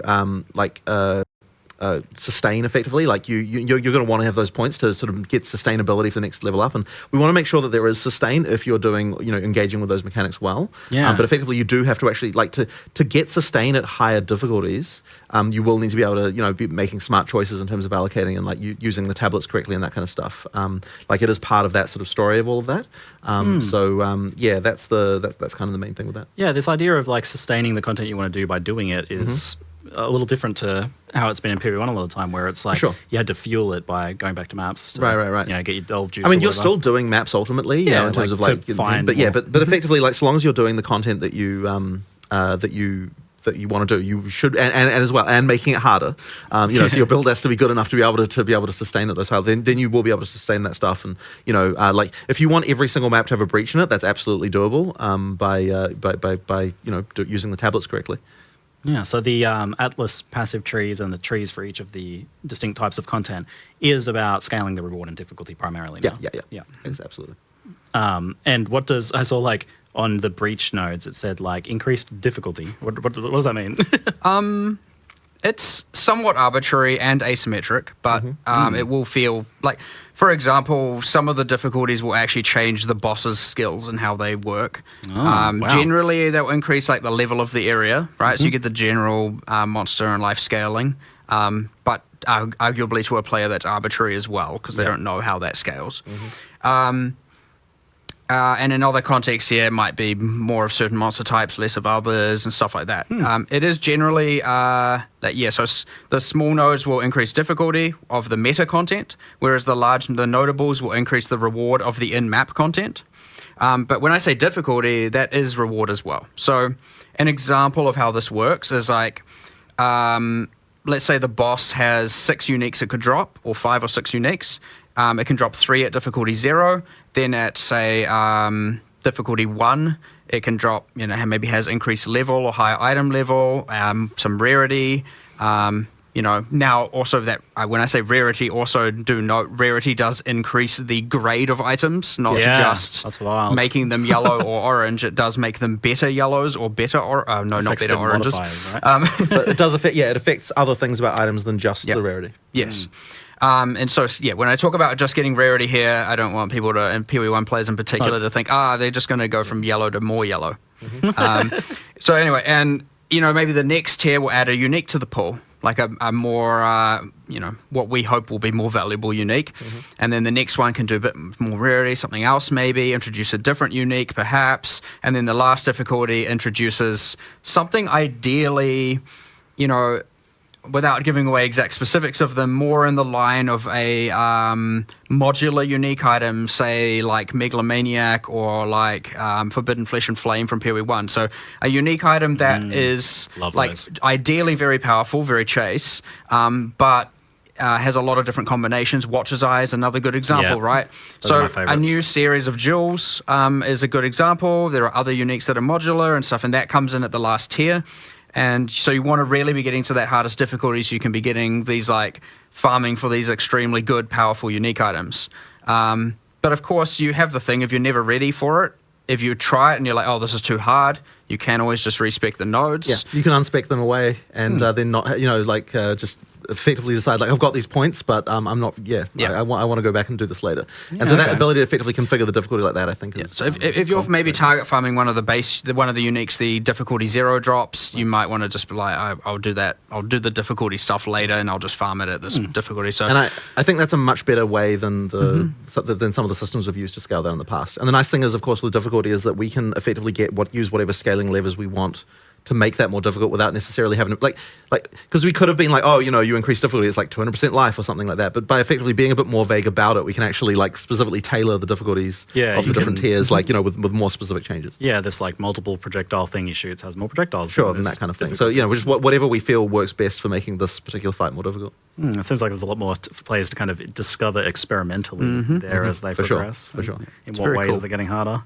And that is going to be different for different players too, where a different build is affected by a difficulty change more so than others. Potentially. And that's an interesting question as well, I think, where how much are you guys pitching these sorts of distinct endgame pieces of content at being completable by the same build or by encouraging players to make a different build that's better at certain So this is a very difficult one. And it's something that we've discussed a bit recently is the harder you make the hardest content, the less builds will be considered viable by the players because effectively, a build's only viable if it can defeat, the pinnacle boss at difficulty 4. That will be kind of the general perception. So we have to be really, I actually don't know necessarily what the right answer here is. Yeah. We have the ability. I mean, maybe you feel like you do, but I don't think you do. I wouldn't say I'm 100% confident on it, but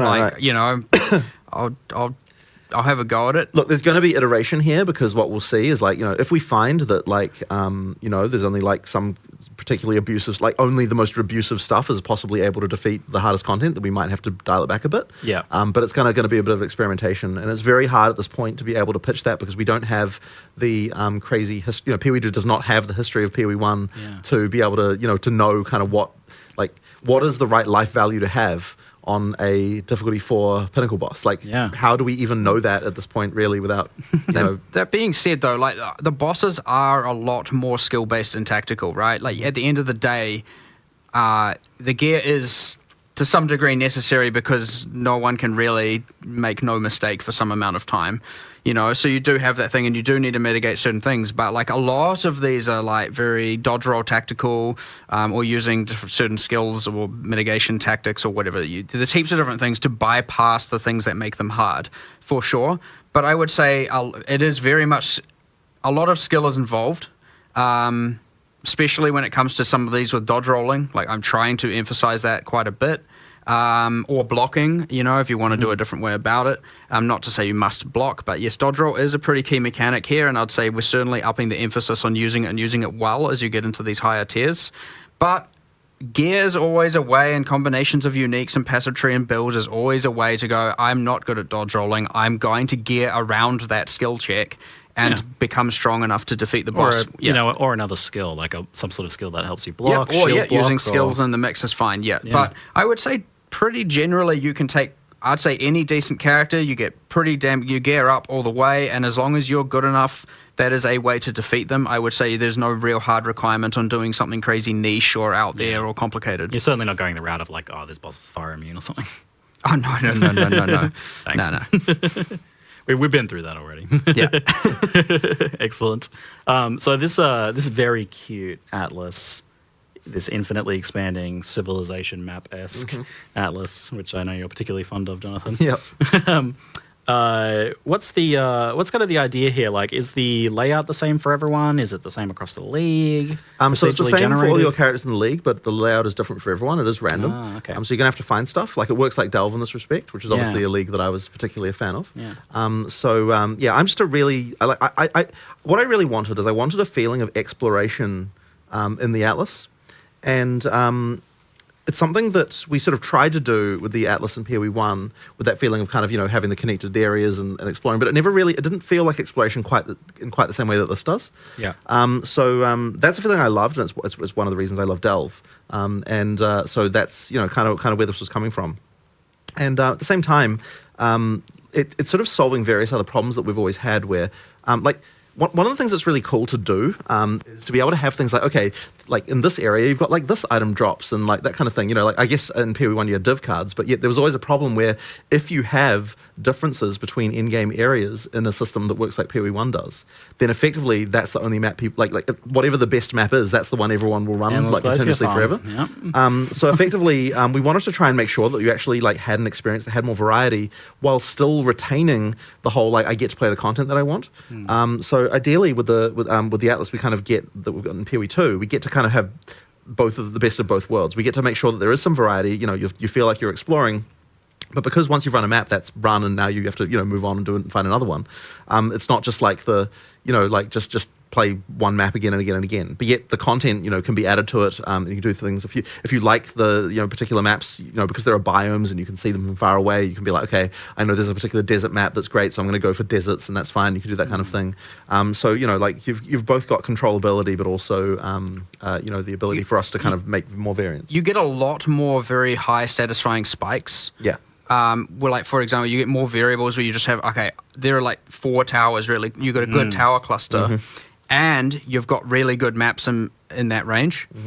So like, there are maps. So in Path of Exile 1, for example, the range is effectively, say, how do I quantify this? Like, say 350 monsters up to 700 monsters. Yeah.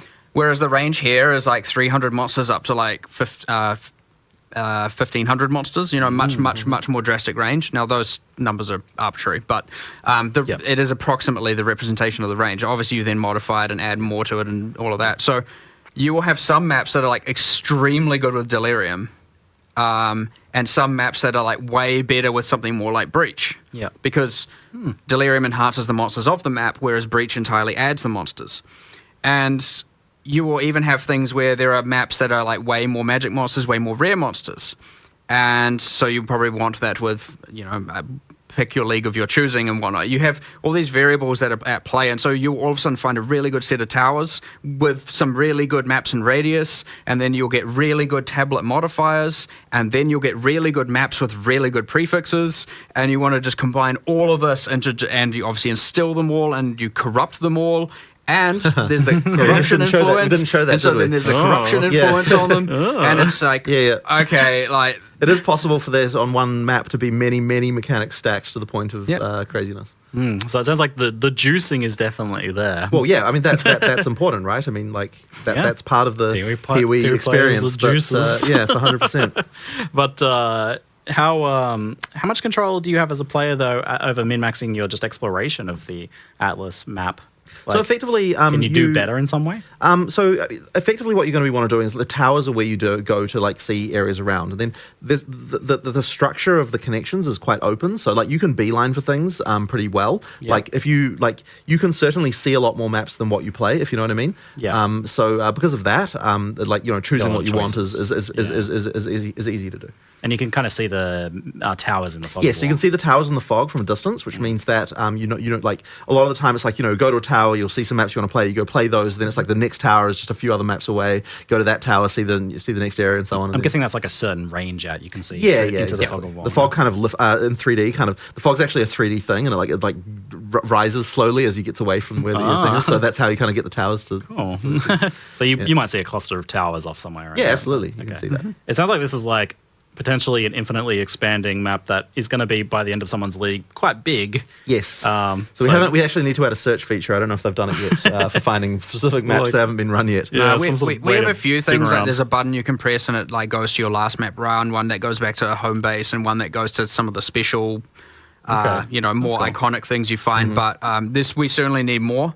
100%. So that is something we will be working on. Hopefully it's there. Who knows?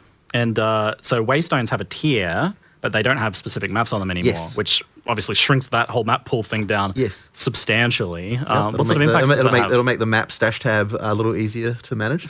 That's good. Yeah, so have you thought about like what sort of, I don't know, economic consequences that have for like how players progress through maps? Is it easier to do when you don't have to collect all of these individual maps to get the completion bonuses and stuff like we do currently? Like we have that whole... hunting down over 100 maps to get completion for. That's now you're hunting, you're hunting certain valuable maps, you're hunting towers, you're hunting content, you're hunting, the warlord, the faction leaders to get the pinnacle. Yeah. You're hunting unique maps, a very different thing for sure, as opposed to, and then the item is all about, I've just got a key, I just want good modifiers. There's not really all that whole other variable to it. So there's still a lot of interesting choice and access, but we've taken it from the item and put it on the actual world map. But it's cool. It also makes you just feel like you're traversing a world. You're not instantly like finishing the campaign, very grounded, and now I'm in space. Like Path of Exile does have that. I only literally just thought about that. I was going to ask about that. So, the mapping system was always this like extra dimensional kind of unknown thing. It's pretty interesting, but it is a little weird. So we wanted to start with to actually like at least, I mean, look, I'm sure we'll get to the extra dimensional beings eventually, but at least to start with, we wanted to have a bit more grounded initially. Yes, you're on the planet. Yeah. Right, you're on the planet. That's like a good thing. We have become a sci-fi crazy, but you haven't gone to the moon yet. Yes. Well, even then, we were saying like, can we at least before we go to outer space, go to the moon first? Like, how many moons are we? Don't. There's a whole complicated thing we need to figure out there. Wow. I feel like there's a delve but up league coming. All right. So we've got this 1 in 4 maps is boss maps, and then that means the other 3 are not boss maps. Yes. What does a non-boss map look like? How do you win it? So effectively what you need to do is kill the rares in the map to remove the corruption and finish it. Once you get down below 50 monsters, it will point out any rares that are remaining. They'll be like a marker just so you know. I was worried about that. Honestly, I wouldn't expect that to even be necessary most of the time because the layouts are kind of designed so that, if you, generally speaking, you want to clear the maps to find the rares anyway because those are the ones, those have good drops. And effectively, the only reason that you would need that marker thing is just occasionally you get some slightly weird degenerate layout where there's some side bit you didn't notice or something like that, and then that's where you have to go. So generally speaking, you'll be able to make your way around and kill them all. The goal of the player is you're cleansing corruption from the world, you're bringing order back, stuff like that. So you even get the thing on the map where you're like, if there's some corruption-y looking stuff around the map, when you complete the map, that gets purged away. So you feel like you're reverse painting the map a little bit. And we're you're cleaning up. It can actually be quite satisfying as you're like changing all the nodes from one color to another, and you're like, this is fun. I'm like, But ultimately, what we wanted to do is we wanted boss combat in PoE 2 to matter when we have it. Yeah. And so in order, like if you have a map boss every area, then if we made it so the boss combat mattered enough, like in order to actually balance it that way, stressful. It's too much. Like it actually is like, you spend too much of your time fighting bosses. Yeah. So effectively, if that's what you want to do now, you can do it because there's bosses there. Like when I say 1 in 4 maps is a map boss, that doesn't mean that 1 in 4 maps you play is one. Because, obviously you can pick what content you're doing by exploring you around. can chain You're the map picking your boss. pathing and your path. Exactly. So effectively, if you want to hunt the bosses, then that is the thing you can do. If you want to just like do some mindless grinding for a while, you can do that too. And what it means is we can actually make the bosses way more rewarding. They can drop way more items than they were going to because of the fact that there's not one at the end of every area, right? Like we can actually, and the fight is substantial. You get a lot of drops. That actually is something. And they get their own tree. And they what? Oh yeah, I don't know. Right? You mean the boss killing tree? Yes, there's a tree for boss hunting. Sorry, I thought you meant every boss had its own tree. And I was like, geez, did you do some design while I was looking? Not yet. Josh was like, wait, stop. It's too much. Jeez. That's like a year 3 feature. Okay, we'll keep that in mind. Yeah, so there's actually like I do love that there's a boss hunting because I'm super into that. There's a boss hunting tree that you can fill out as well. So how do you get points on that? Like, yeah, so effectively, I mean, well, you can. You get a lot of points for the core tree. There's a core tree that affects all mapping. That a lot of things like pack size, quant rarity, and you've got multiple keystones that all can work together, and all can. So I think there's 3 of them. One plays on like corrupted maps. One plays on like prefixes and suffixes, and I can't remember what the other one does right in this very moment. But you obviously get that core tree, and then you have a boss tree, and then obviously all the different league and pinnacle content trees. So you get those points by just completing maps. It just has you effectively get a quest, and effectively it's like you complete 10 maps, you get your first 2 points, and then like complete X maps and one, goes up the chain. But of certain tiers. Like at least tier 1, at least tier 2, at least tier 3. This is the tier climb, effectively, where it's like as you get up the higher tiers and clear maps of certain tiers, that's when you start getting points for the Atlas. At like, maybe say the third one, I can't remember the exact specifics, it's like, complete this and defeat a boss, and then later it's defeat at least 5 bosses at something, and so killing bosses generate. It sounds way better for fresh starts. I'm not having to like go and get that estuary map that I missed or something. It's for sure. I'm just doing content. I'm just doing good content. But it is kind of the analog of that in a way, because like it's that feeling of like I've got a system to progress through. Like I need to beat these objectives, and definitely got a lot of progression. and from that you're getting the the Atlas passive points and so on. Cool. So yeah, that's kind of the idea. Yeah, so you can really like focus in on map blasting with the bossless maps, and or on bossing content if you want to, or on breaches, or on. And you can always put a breach on a map with a boss, right? You can do both. Yeah, like they can have all. You can have every type of content in one map if you want. Yeah, is like a boss map a kind of like a distinct thing from like a regular map in terms of like the layout or the thing you've done? Technically, they are separate, but generally speaking. Similar. Yeah, they're basically the same. They're pretty similar. They're pretty similar. So there'll be like a boss estuary and a non-boss estuary. Yeah, there are some cases at the moment where there are some maps that can't have a boss, and because we haven't done the one that would go here is not in early access yet, and that kind of thing. But effectively, as I said, generally speaking, it'll be 1 in 4 that you'll find. Okay, excellent.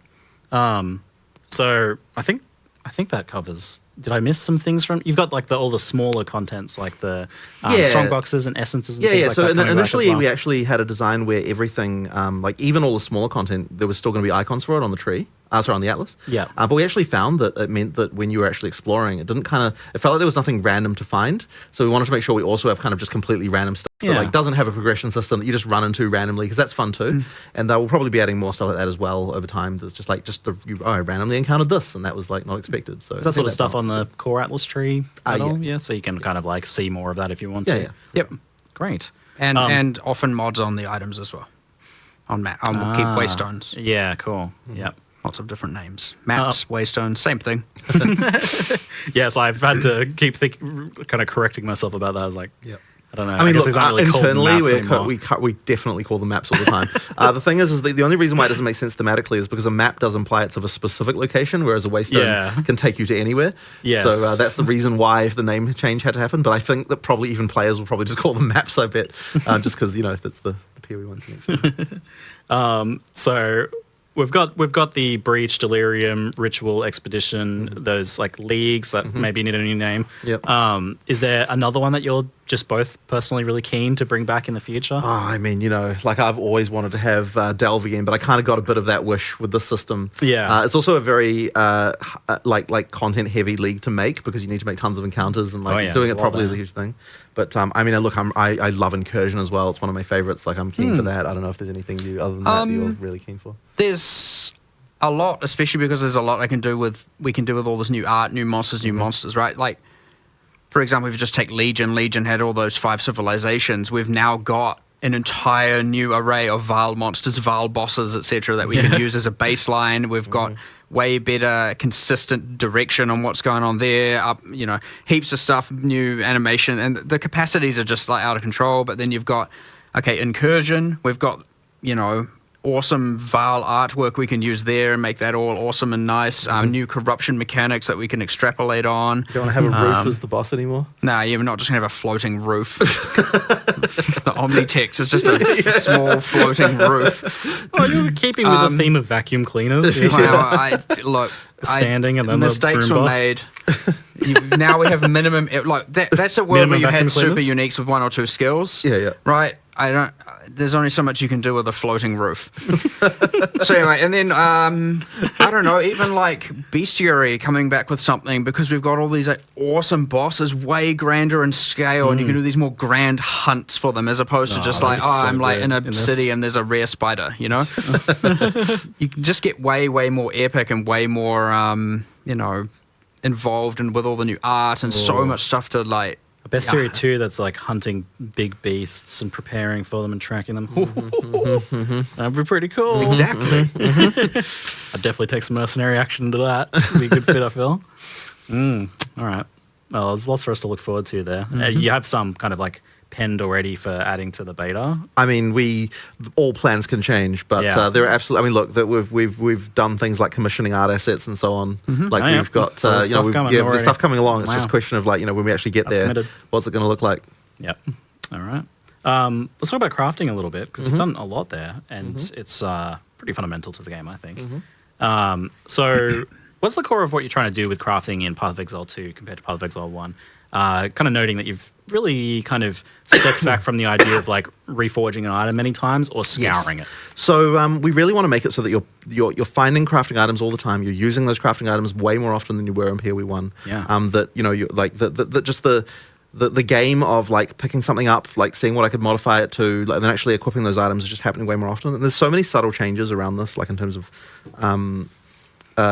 just like the way that the base mods scale and items and the like things like that, like all the stuff to kind of make it so that as you find new base types and new things, like you've got a reason to craft them. Part of that is making sure that you've got enough of that currency. It actually took us a long time to even get comfortable with the idea of making something like an Exalt drop that often, because there's just this thing cemented in your mind of like this is rare, right? Like it's an Exalt, how can it possibly drop like multiple times in Act 1? Like it just seems crazy.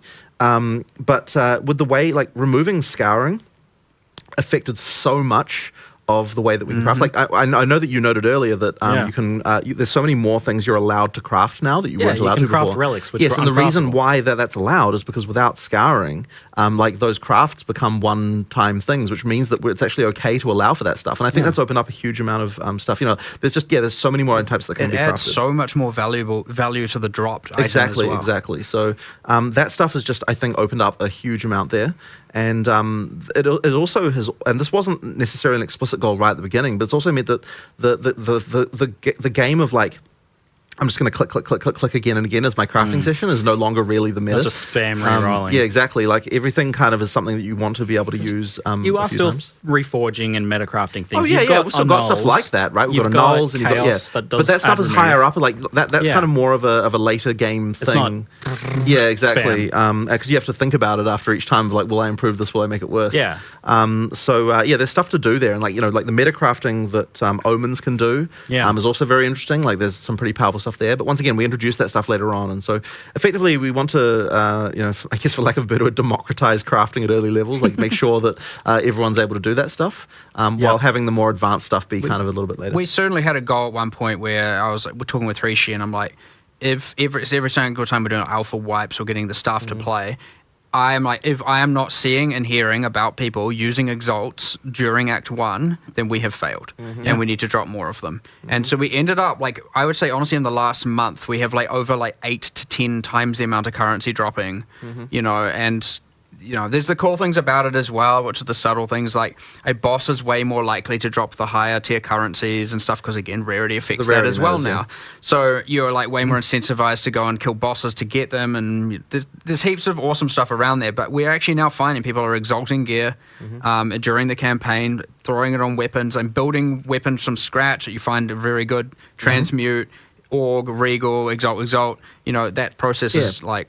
Transmute, Org, Regal, Exalt is like a thing that you're doing often. Enjoy, and when you find good bases and you do stuff with that. I can speak to that experience. So I've played probably 6-ish hours. I'm most of the way through Act 2 on my mercenary, and I've found maybe 6 or 7 exalts. I took a ring from like a 1 blue stat ring that had a nice roll, maybe a nice life roll or something, and crafted it up to 6 property rare. And I crafted a crossbow that I found with good sockets that had a good damage roll on it, and I took that to 6 properties with multiple damage mods. And I'm like, each time that power was going up, and so I was doing that. It feels good. I felt like the bottleneck was Regals, which was actually kind of interesting because I don't know if that's intentional or just luck, because I did really have to think about which blue items were good enough to take to a rare so that I could then put my exalts on them. So you get more of those by disenchanting rares. Yeah, they are farmable. So they are farmable, which is completely intentional. We want to make sure that, like, if you don't have enough of those, like, so generally speaking, it's like you're going to want to keep, I feel like once you get like more than like 5 or 6 transmutes, then you stop disenchanting blues and start selling them instead.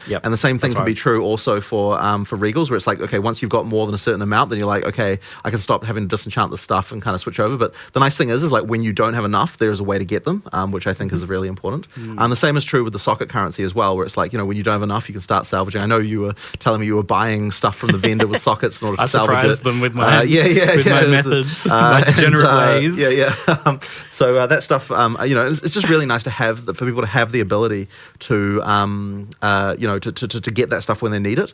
And so it's nice that like all that really basic stuff of just like getting items to better tiers and is now way easier to get. And that solved a problem that we had through quite a lot of the betas, where people were saying they didn't feel like they had enough control, like they didn't feel like they had a way to advance their character when they needed to be able to solve specific problems. And I think the socket thing really has helped a lot with that now, because now we have a way finally to be like, okay, if I need a bunch of fire resist, there is a way to get that, and I've got the tools to do it, and I've got items I can use to do this stuff. So that has helped a huge amount, I think, of solving those like issues that come up with your character. And this is to confirm how you've solved bench crafting. Exactly. So we went through so many iterations of bench stuff. It was like a huge thing. We implemented tons of UI. Like there was tons of wasted time there implementing crafting bench things. The problem that we had was that the systems that we were making, it's like we could balance them in the ways the players were happy with, and then the designers were very unhappy. Or we could balance them the way the designers were happy with and the players were unhappy. And it's like when you've got a system where like you're fighting the players for how the balance should be, like you can tell that means you have a system that is bad. But I think we were very I myself honestly was too slow to recognize the fact that a complete overhaul was needed. Then at some point the socket stuff originally came from the Varlorb. Like it was designed there. And then at some point, I don't know who came up with it, I think it might have just been you, who said like, why don't we just Rishi. Rishi thought of that. Okay, yeah. So Rishi thought of the idea of like, hey, what if we just put sockets in early game? What if you got them in Act 1? What if you had runes that would let you get the basic boss as the way of solving the remedial crafting problem? And so then suddenly, as soon as we do that, it's like, oh, like I'm happy, players are happy, everyone's happy. So that means we have a good system that is working and gets those good feelings. So that I think was a real win. I love how that system is feeling at the moment. Yeah, so the bench was achieving two things kind of in its way, which was maybe even three. Gear customization for one, like you take an item and you can do something more to it, firstly. And then you've got the problem fixing of like, I need a bit more fire resistance. Yes. And then the third thing was like the meta crafts. So you've handled those each in different ways. Exactly. You've got the runes, which do the first two things, the customization and the problem fixing. So early on, but I think for the customization, it's the what do you call them? The soul cores. Like, the runes are more about the kind of, like, I need to fix resistances, whereas the soul cores are more about, like, I want to customize my items in different ways than what I would otherwise normally be able to do. And then, of course, you've got the omens to solve the metacrafting problem. So we effectively moved all that stuff around. And essences, of course, of course. Essence is what they allow you to do is get 2 deterministic mods. So, because you can upgrade to blue, but you can also upgrade from blue to rare with an essence as well. So that lets you kind of get some of that stuff. And then plus some of the omen things you can, there's stuff you can do there. That is, I think, going to be pretty interesting. And that's just at the start of release. Yeah, because obviously there's going to be more, of course, as we add more things, So, So I was worried that, some of the changes we're making might move us away from some of the like deep, impactful crafting that we have. But it sounds like you are still allowing like powerful meta crafting and the ability to make like a really good item. For sure. But you're also making sure that like the physical item itself that you find matters more. Absolutely. And I mean, like the more subtle, that's what it's all about, right? There's so much more going on. I think just like clever things we've done with the item system as well. Like one of the things I love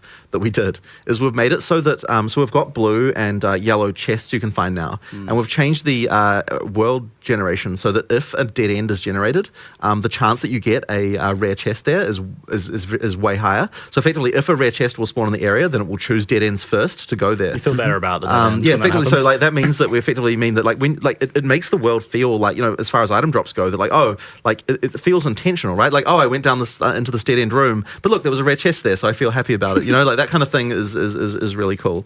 So there's things like that, but there's also the way that so we've alluded to it a few times, but the way that rarity now works, where the mods get better as rarity increases, and also things like the you get better currency rather than just it means we don't have to have like the spam of items that's like crazy. Like you actually feel like that you kill a boss and it drops good shit, as opposed to just lots of shit. That's I'm a big fan of how this feels. I think it's a lot better. But it does mean though, of course, if you're a PoE 1 player and you see a boss kill, like the number of like the expectation of like, because a PoE 1 player looks at the amount of spam on the screen to some level as the way of like knowing how good the drops were. Now, of course, you got item filters and everything. We kind have of quantity that. brain rot. Yeah, exactly. So exactly, that is a good way of putting it. It really is more about like are the items actually good? Like ideally, you kill a boss and you pick every item it drops up. Like that is to me is a win, and I think we're basically getting it at that point. I quite like how the exploration systems and that as well, with the chests down dead ends and things like that, acts as a player leveler in some ways, where like a player is struggling. The more you explore, the more stuff you'll find, and that's true as well for the optional encounters around the place as well. If you're struggling, go fight some optional content. There'll be stuff there that can drop, and and you will definitely find more things. And lots of guaranteed rare items here and there, exactly. and certain like that. This little boss here will drop a rare caster item, and like heaps of stuff. And the funny thing about that is that stuff came about a little bit from the fact that we actually had a problem where people were just face tanking bosses and dying over and over again. And they keep on respawning, and they would never be like, oh, I'm going to go away and actually find some other stuff. And so I was thinking for a long time about like, well, why is it that in other games that people don't do that? Like if I'm playing Elden Ring and I die to a boss 10 times, I'm not just gonna just continue doing that. I'm gonna be like, oh, maybe I'll go do something else for a while. So we realized that the map, like the idea of just there's lots of stuff to find, is actually a really important part of that. So in PoE 2 now, one of the recent things, and it's taken a lot of work from people to get this working, but now all of that you can see all this sort of weird side encounters that have specific drops on the map. And that means that if you're having trouble with the boss, you're like, oh, you know what, I'm just gonna go do some other stuff. and then you'll come back and you will be powerful enough to kill the boss much more easily because you do absolutely find the rewarding things. Yeah, there's a little chest on there or a little campsite. Yeah, or like, there's lots of little hard-coded drops from specific bosses. The hard-coded drops, they only drop one time, so you can't just farm them endlessly. Yeah. But effectively, if you go do all that side content and you check it all off, you'll get some very rewarding stuff. Yeah, you got some pretty clever systems there. And I definitely noted I was using the map thing a lot to be like, to be completionist about it a bit. But also, just being aware of like, oh, cool, there's some good stuff in this zone that I can come and find. And I think we figured out that some of that stuff reveals after you find the waypoint in a zone. I think for that's how example. it works. Is that? Yeah, it's either there's a few. So it's like either because an NPC told you about an area, in which case it just happens to be revealed, or at the very least, yes, when you get there. Generally, it's just when you get there you see everything. But there's a few different conditions that will reveal everything. It kind of depends. Like a lot of people just click through the dialogue, so they'll never know the NPC told them, but they maybe did. I was checking my map kind of like when I went into a zone, and then maybe afterwards to see if there was anything. But you never get to an area and don't see some unless they are very obviously hidden intentional secrets. That there's nearly something everywhere. They might be there, they might not. Yes, I found half of your key for your secret quest. Don't worry about that. So pivoting into economy and trading, the exchange from Path of Exile's one experiment recently, we got a chance to actually try that live in the field, and it seems from the player's perspective it was a smash hit. Definitely for us as well. Yeah, okay. Solved a lot. We're 100% on board with that. It's very good. It was the least stressful league I ever played. I mean, what normally caused almost all Literally the anger and my friction for me was especially bulk trading. It was horrible, and I was just like, oh, this is like a dream come true. Myself and so many other players, I feel like were more engaged in Endgame. We were able to do the thing we wanted to do more, and we're just less aggravated on a moment-to-moment basis. It's good. So do you take that then as as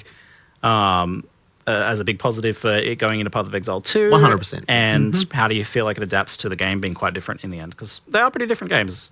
Like the economy works a bit differently. I mean, honestly, I think it will just work. I mean, look, we have no idea what the trade values will settle on and how that'll end up. But is it going to be chaos? Is it going to be exhaust? But ultimately, I think that the trades effectively Settlers was a test of what the economy will be like in PoE 2, and to some extent because of the way that we did the gold and everything. Yeah. So I'm pretty confident that that's going to be okay. But obviously, you never know, right? Like when lots of people hit the economy, what can happen? Hopefully, we don't cause horrible hyperinflation or have some horrible issue like that. But I guess partly this is what an early access is to find out, right? Like whether there's any issues like that. Was there any economy testing? Was there any surprises with that or with gold in terms of how things panned out? Thankfully not, honestly. We were worried, but thankfully none of the horrible situations came to pass with that, and it ended up working just fine. So it went great. Who'd have thought 10 years later we'd be back here saying, you know what? Gold was a good idea. Yeah, you just had to do it right. Exactly. Because I remember 10 years ago, this game's brilliant. It has no gold. Stupid gold. But the funny thing is I don't think we would have arrived at the way gold is now if we had it in the first place. Yeah. Like the non-tradability of it, using it as a sort of marker for how much play you've done. Yeah. I don't think that we would have ever had that way if we hadn't arrived from here. So I think that path dependency kind of did matter. Yeah. The paths we weave. So, how likely then, based on just how successful it is, are you to want to expand the exchanges capabilities to other things like maps or waystones or even gear? Well, I mean, look, I'm interested in this, but I don't think it's necessary right now. So we're not going in early access, at least. We're not going to launch with any expanded stuff in that way. But I guess I do want to sort of see how it works, and I'm interested in potentially trying something like that in the future. I just don't the currency exchange was 90% of the problem. Yeah. And so fixing that fixed a lot of the it seemed like we would need to do more initially, and then maybe now it's seeming like maybe we don't. But I still want to experiment with it potentially. So I'm interested to see how it goes. But the currency exchange definitely helped a vast amount. Those were the annoying drains. Yeah, they were for sure. They were. Yeah, definitely. Great. So we've had some so this is a tricky question to answer, especially if we could just scroll down. Okay. Yeah. So what are you aiming for in terms of Path of Exile 2's kind of personal player economy and progression? So how much resources you're acquiring, how you're using them, but also how much are you getting from trade versus from yourself? I mean, Solo this is a tricky self-found? question, but I mean, I think that really the feeling of like being able to trade is super important. So being able to get that stuff, I think, is good. Like, now, not everyone wants to do that. You need to be able to progress through the game well without having to do much trade. But I do think that, like, you know, look, it's definitely going to be the case that if you're playing in a trade league, you're going to have the ability to accelerates it accelerates you everything, very significantly, and that's the case, and it will continue to be the case. And Yeah. like, we are a game that embraces trade. Yeah, right? well, like, I think the DNA of Path of Exile 1 is very much that, like, it is a game about economy and trade. 100%. And So, yeah. for some people, getting rich is their main motivator. 100%. So effectively, yeah. So I mean, that will absolutely be a factor. And look, like, I think that the feeling of that will probably end up feeling quite similar to PoE 1 in that regard. Yeah. I think that's what, you know, that's the type of game we're making. Yeah. Do you think it's, that said though, do you think it is in some ways better for a solo self-found sort of experience? I mean, I simply because, again, as we talked about, we're dropping a lot more currency that we expect you to use on gear, as opposed to save till end game for one, and then by end game, like, we don't have Kirak mods costing, you know, that kind of stuff that all costs chaos, and you don't have like the meta mods costing divines and all that, right? They're all different items. You're like, I want meta mod crafting. There's a ritual. I'm know where going to get get them it as well, right? So you're not just like having to. I'm blocked behind this thing because I need so many divines and I can't get that because I'm solo self-found, and farming divines is not exactly, you know, beyond trivial. So, you know, there's a number of ways there where I'd say it is honestly a much better solo self-found experience. But, you know, each to their own, that to be seen, and, you know. And there'll be a separate solo self-found mode, presumably, even potentially beta launch or in the future? It is our intention to have hardcore and solo We'll self-found. have both of them. Right, cool. Yeah, I wouldn't play hardcore for your first round, honestly, because you're likely to die. Like, once you learn the boss mechanics, it should be fine. But someone's gonna. First time, you know, it's going to be tricky.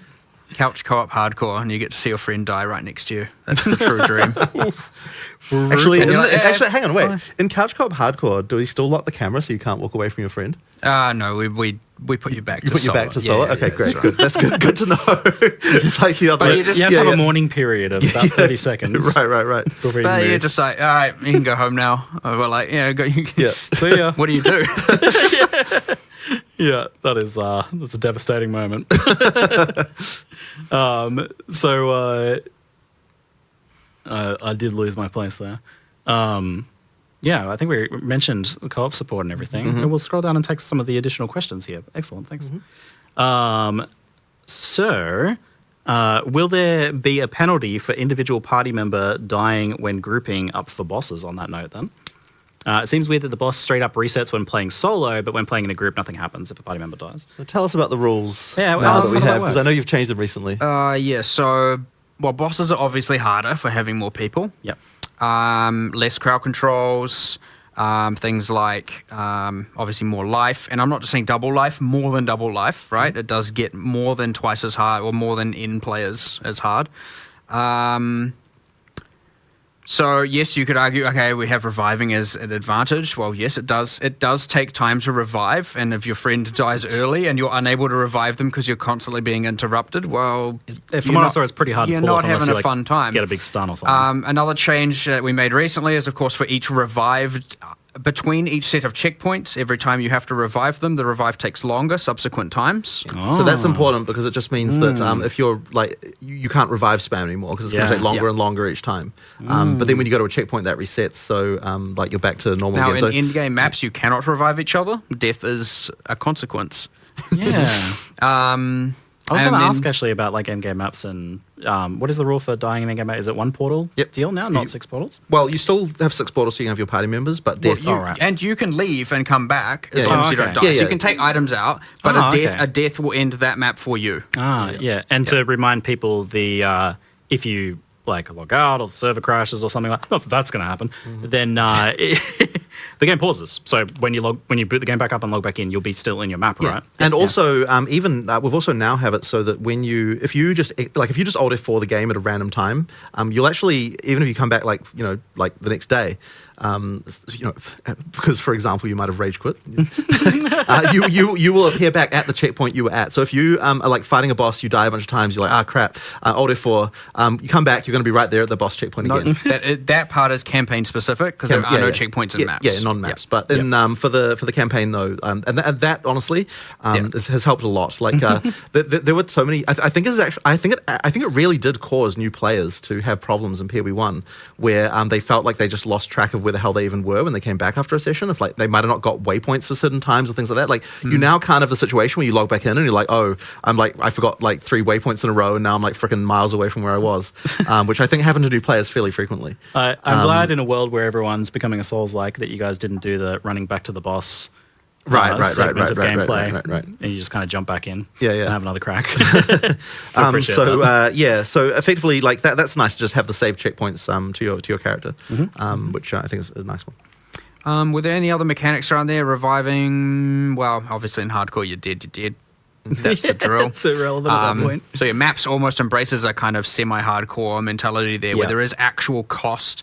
Like we went through so many iterations here, where it's like, okay, like the moment that you have to spend something of economic value to do the attempt, hence a map item, and especially if it's got breaches and all this content that's coming from precursor tablets, all of this stuff is worth stuff. So you all of a sudden have heaps of stuff on the line, and then you don't want to be in a position where you're like, I need to bring in some people to do this because I'm not going to risk that value.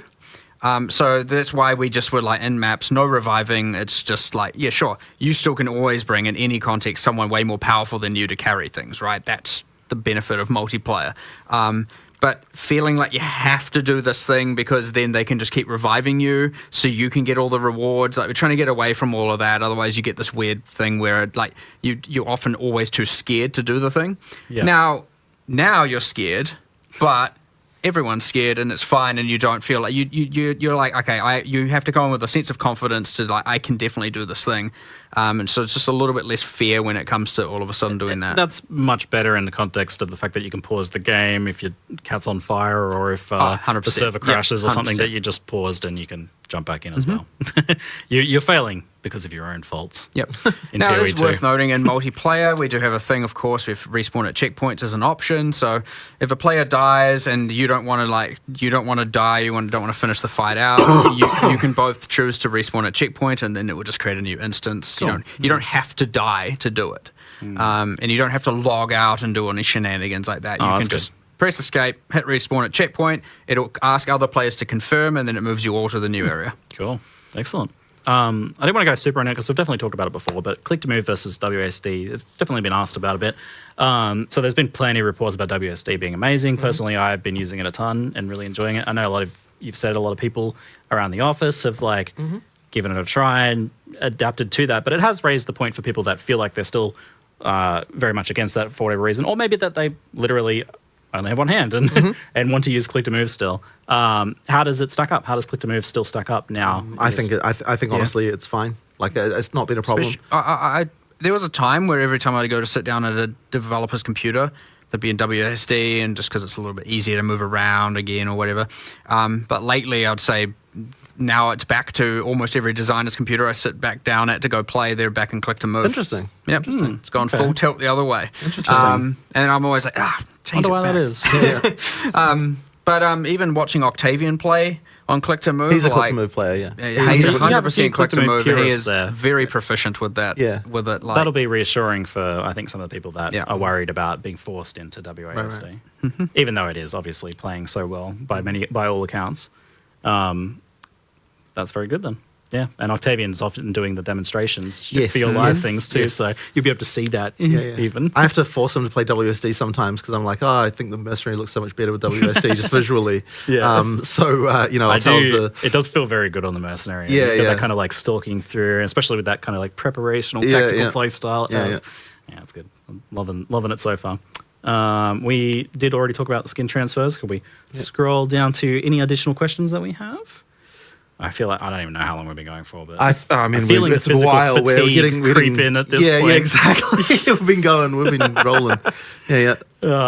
People asking if there's going to be anything like challenges or challenge rewards in the early access. Not at first, no. We will do it later though. Did I ask about races, events, and private leagues? I think not initially, but we will do it later for sure. Cool. I think I'm not sure what happened because I think the issue was that the private league interface was like on the PoE1 site and we had to do some work and something like that. It wouldn't be far away though. Like it won't take us that long before we get to it. Like you know. I can't exactly remember either, but it wouldn't be private leagues in particular wouldn't be far away. Yeah. So I mean, we'll have them, just not like right initially potentially. And I think I did miss this actually. So cluster jewels are a thing or not a thing? Are they've been kind of replaced by those Yeah, radius? we replaced them with that almost like rollable timeless jewel kind of thing. Yeah, that's cool. At least for now, there's like so much passive tree there, and the jewels accomplish the kind of off-build thing anyway. You like, hardly need to add the extra passive trees on your passive trees. Yes, we do. Yeah, That's after launch. We made the passive tree implicitly bigger, so you know. The cluster jewels are in the tree already. That's again, I talk about like year 3 features. That's around a like year 3 to year 5 feature as well. So yeah. We've got another decade of what we had with Path of Exile 1 to look forward to for Path of Exile 2, hopefully, before we start worrying about Path of Exile 3, maybe. Jeez. You go, just start thinking about that. Give us a little while. So I guess to just finish us off for today then, do you guys have a recommendation of what is the best class to play in the beta? I mean, that's a very hard one. Honestly, like There's so many choices now. There are. So let me. Well, okay. If we're going by the numbers, if we go by player satisfaction reports on per class, we break it down from the beta. I mean, this is good technical information here. Then that means the monk is very interesting because the monk is the class that dies the most often. But it's also the class that when people play it, they have the highest satisfaction level by a very, very tiny margin that compares to the others. That's fascinating. I mean, it is like glass cannon, like it's very fast, but you have to, you have to retreat and move in and out. So, I fell in love with the monk playing it. It looks like it's gotten a little better. Yeah, that's interesting. But I think if you're a new player, then the mercenary, if you're like used to shooters and stuff, I think playing the mercenary could be a good win. Like I really love that class. I don't know. Cool. I've been loving the mercenary, but to me, it feels like you need to really be considering each engagement a lot more. It's a bit more tactical. Maybe I don't know. Like I like it. I really like that. Correct if you. But honestly, like I mean, I go through favorite classes all the time. Whenever I change to play a different class, it becomes my favorite. That's my current favorite. So it's just whatever I'm playing tends to be the thing. So right now I'm doing a mercenary playthrough, so that's probably why I'm into that. But It's, I'm not sure if you've got a similar thing. No, you were talking about the numbers as well. It was interesting that Monk and then Warrior had the highest satisfaction levels. Warrior's next, like, by the way, technically, if you're looking for... That's pretty good. That's 2 melee classes. Exactly. That's a win. You know, that's something going on. I mean, they were dying a lot more at the time, but... It's such a change from, like, especially early Path of Exile 1. Like, it's gotten a little better in modern days, but still... I mean, I just have a real desire to freeze time, so I just want to be sorceress and just go. I don't know what it's skills good to get some I'll sorceress play. love. I feel like she's not getting enough attention. I don't know what skills I'll play, but I definitely just want to be able to freeze time. So it just feels cool. All right. So you could be playing a crossbow build anyway. Yeah, I might be a crossbow time freezer. I don't know. We'll see what's going on. Yeah, all right. I noted that our mercenaries were very different as well. I was playing full grenader. You were. I was doing the freeze shotgun. Yeah, very cool. Yeah. I don't know some sort of monk trigger build, obviously. It's always just going to be fun to play around. They have so many of and those like stacking effects, the wind and the ice coming off it, and the Ascendency showed some more as well. Oof. Just see how far that can be pushed and how many spells can I get to trigger per second. Monk does seem good for that. Alrighty. Well, thank you very much for your time, both of you. For I don't even know how long. That was a mammoth session. I think we're coming up to 1 o'clock here, so there's still lots to talk about. But I think we just need some time to digest. For sure. So thankfully we didn't have everyone saying patch notes when this time. So good. So that means we can actually have a conversation. There's no pressure on us to wrap it up, boys. Yeah, exactly. That's good. Fantastic. All right, thank you very much for watching, everybody. I hope you enjoyed the Q&A. They want patch notes now. Patch notes. Well done. It's not a patch. Thank you. It's a launch. Exactly. Where's the launch notes? Yeah. Okay. All right. Yeah. And thank you very much. Thanks heaps. Appreciate it. Yeah. It's been an epic journey. It's kind of surreal. And it's only the start of another journey, really. So that's it. Yeah. Can't wait to play. It's cool. Excellent. I mean, I'm going to go play more now, but... Yeah, it's true. Sorry. Yeah. I got to go fix bosses going up elevators and... Sorry. Yeah. I'm just pre-bug testing. So. All right. I assume we've faded out and cut. Hopefully. You never know. Hopefully.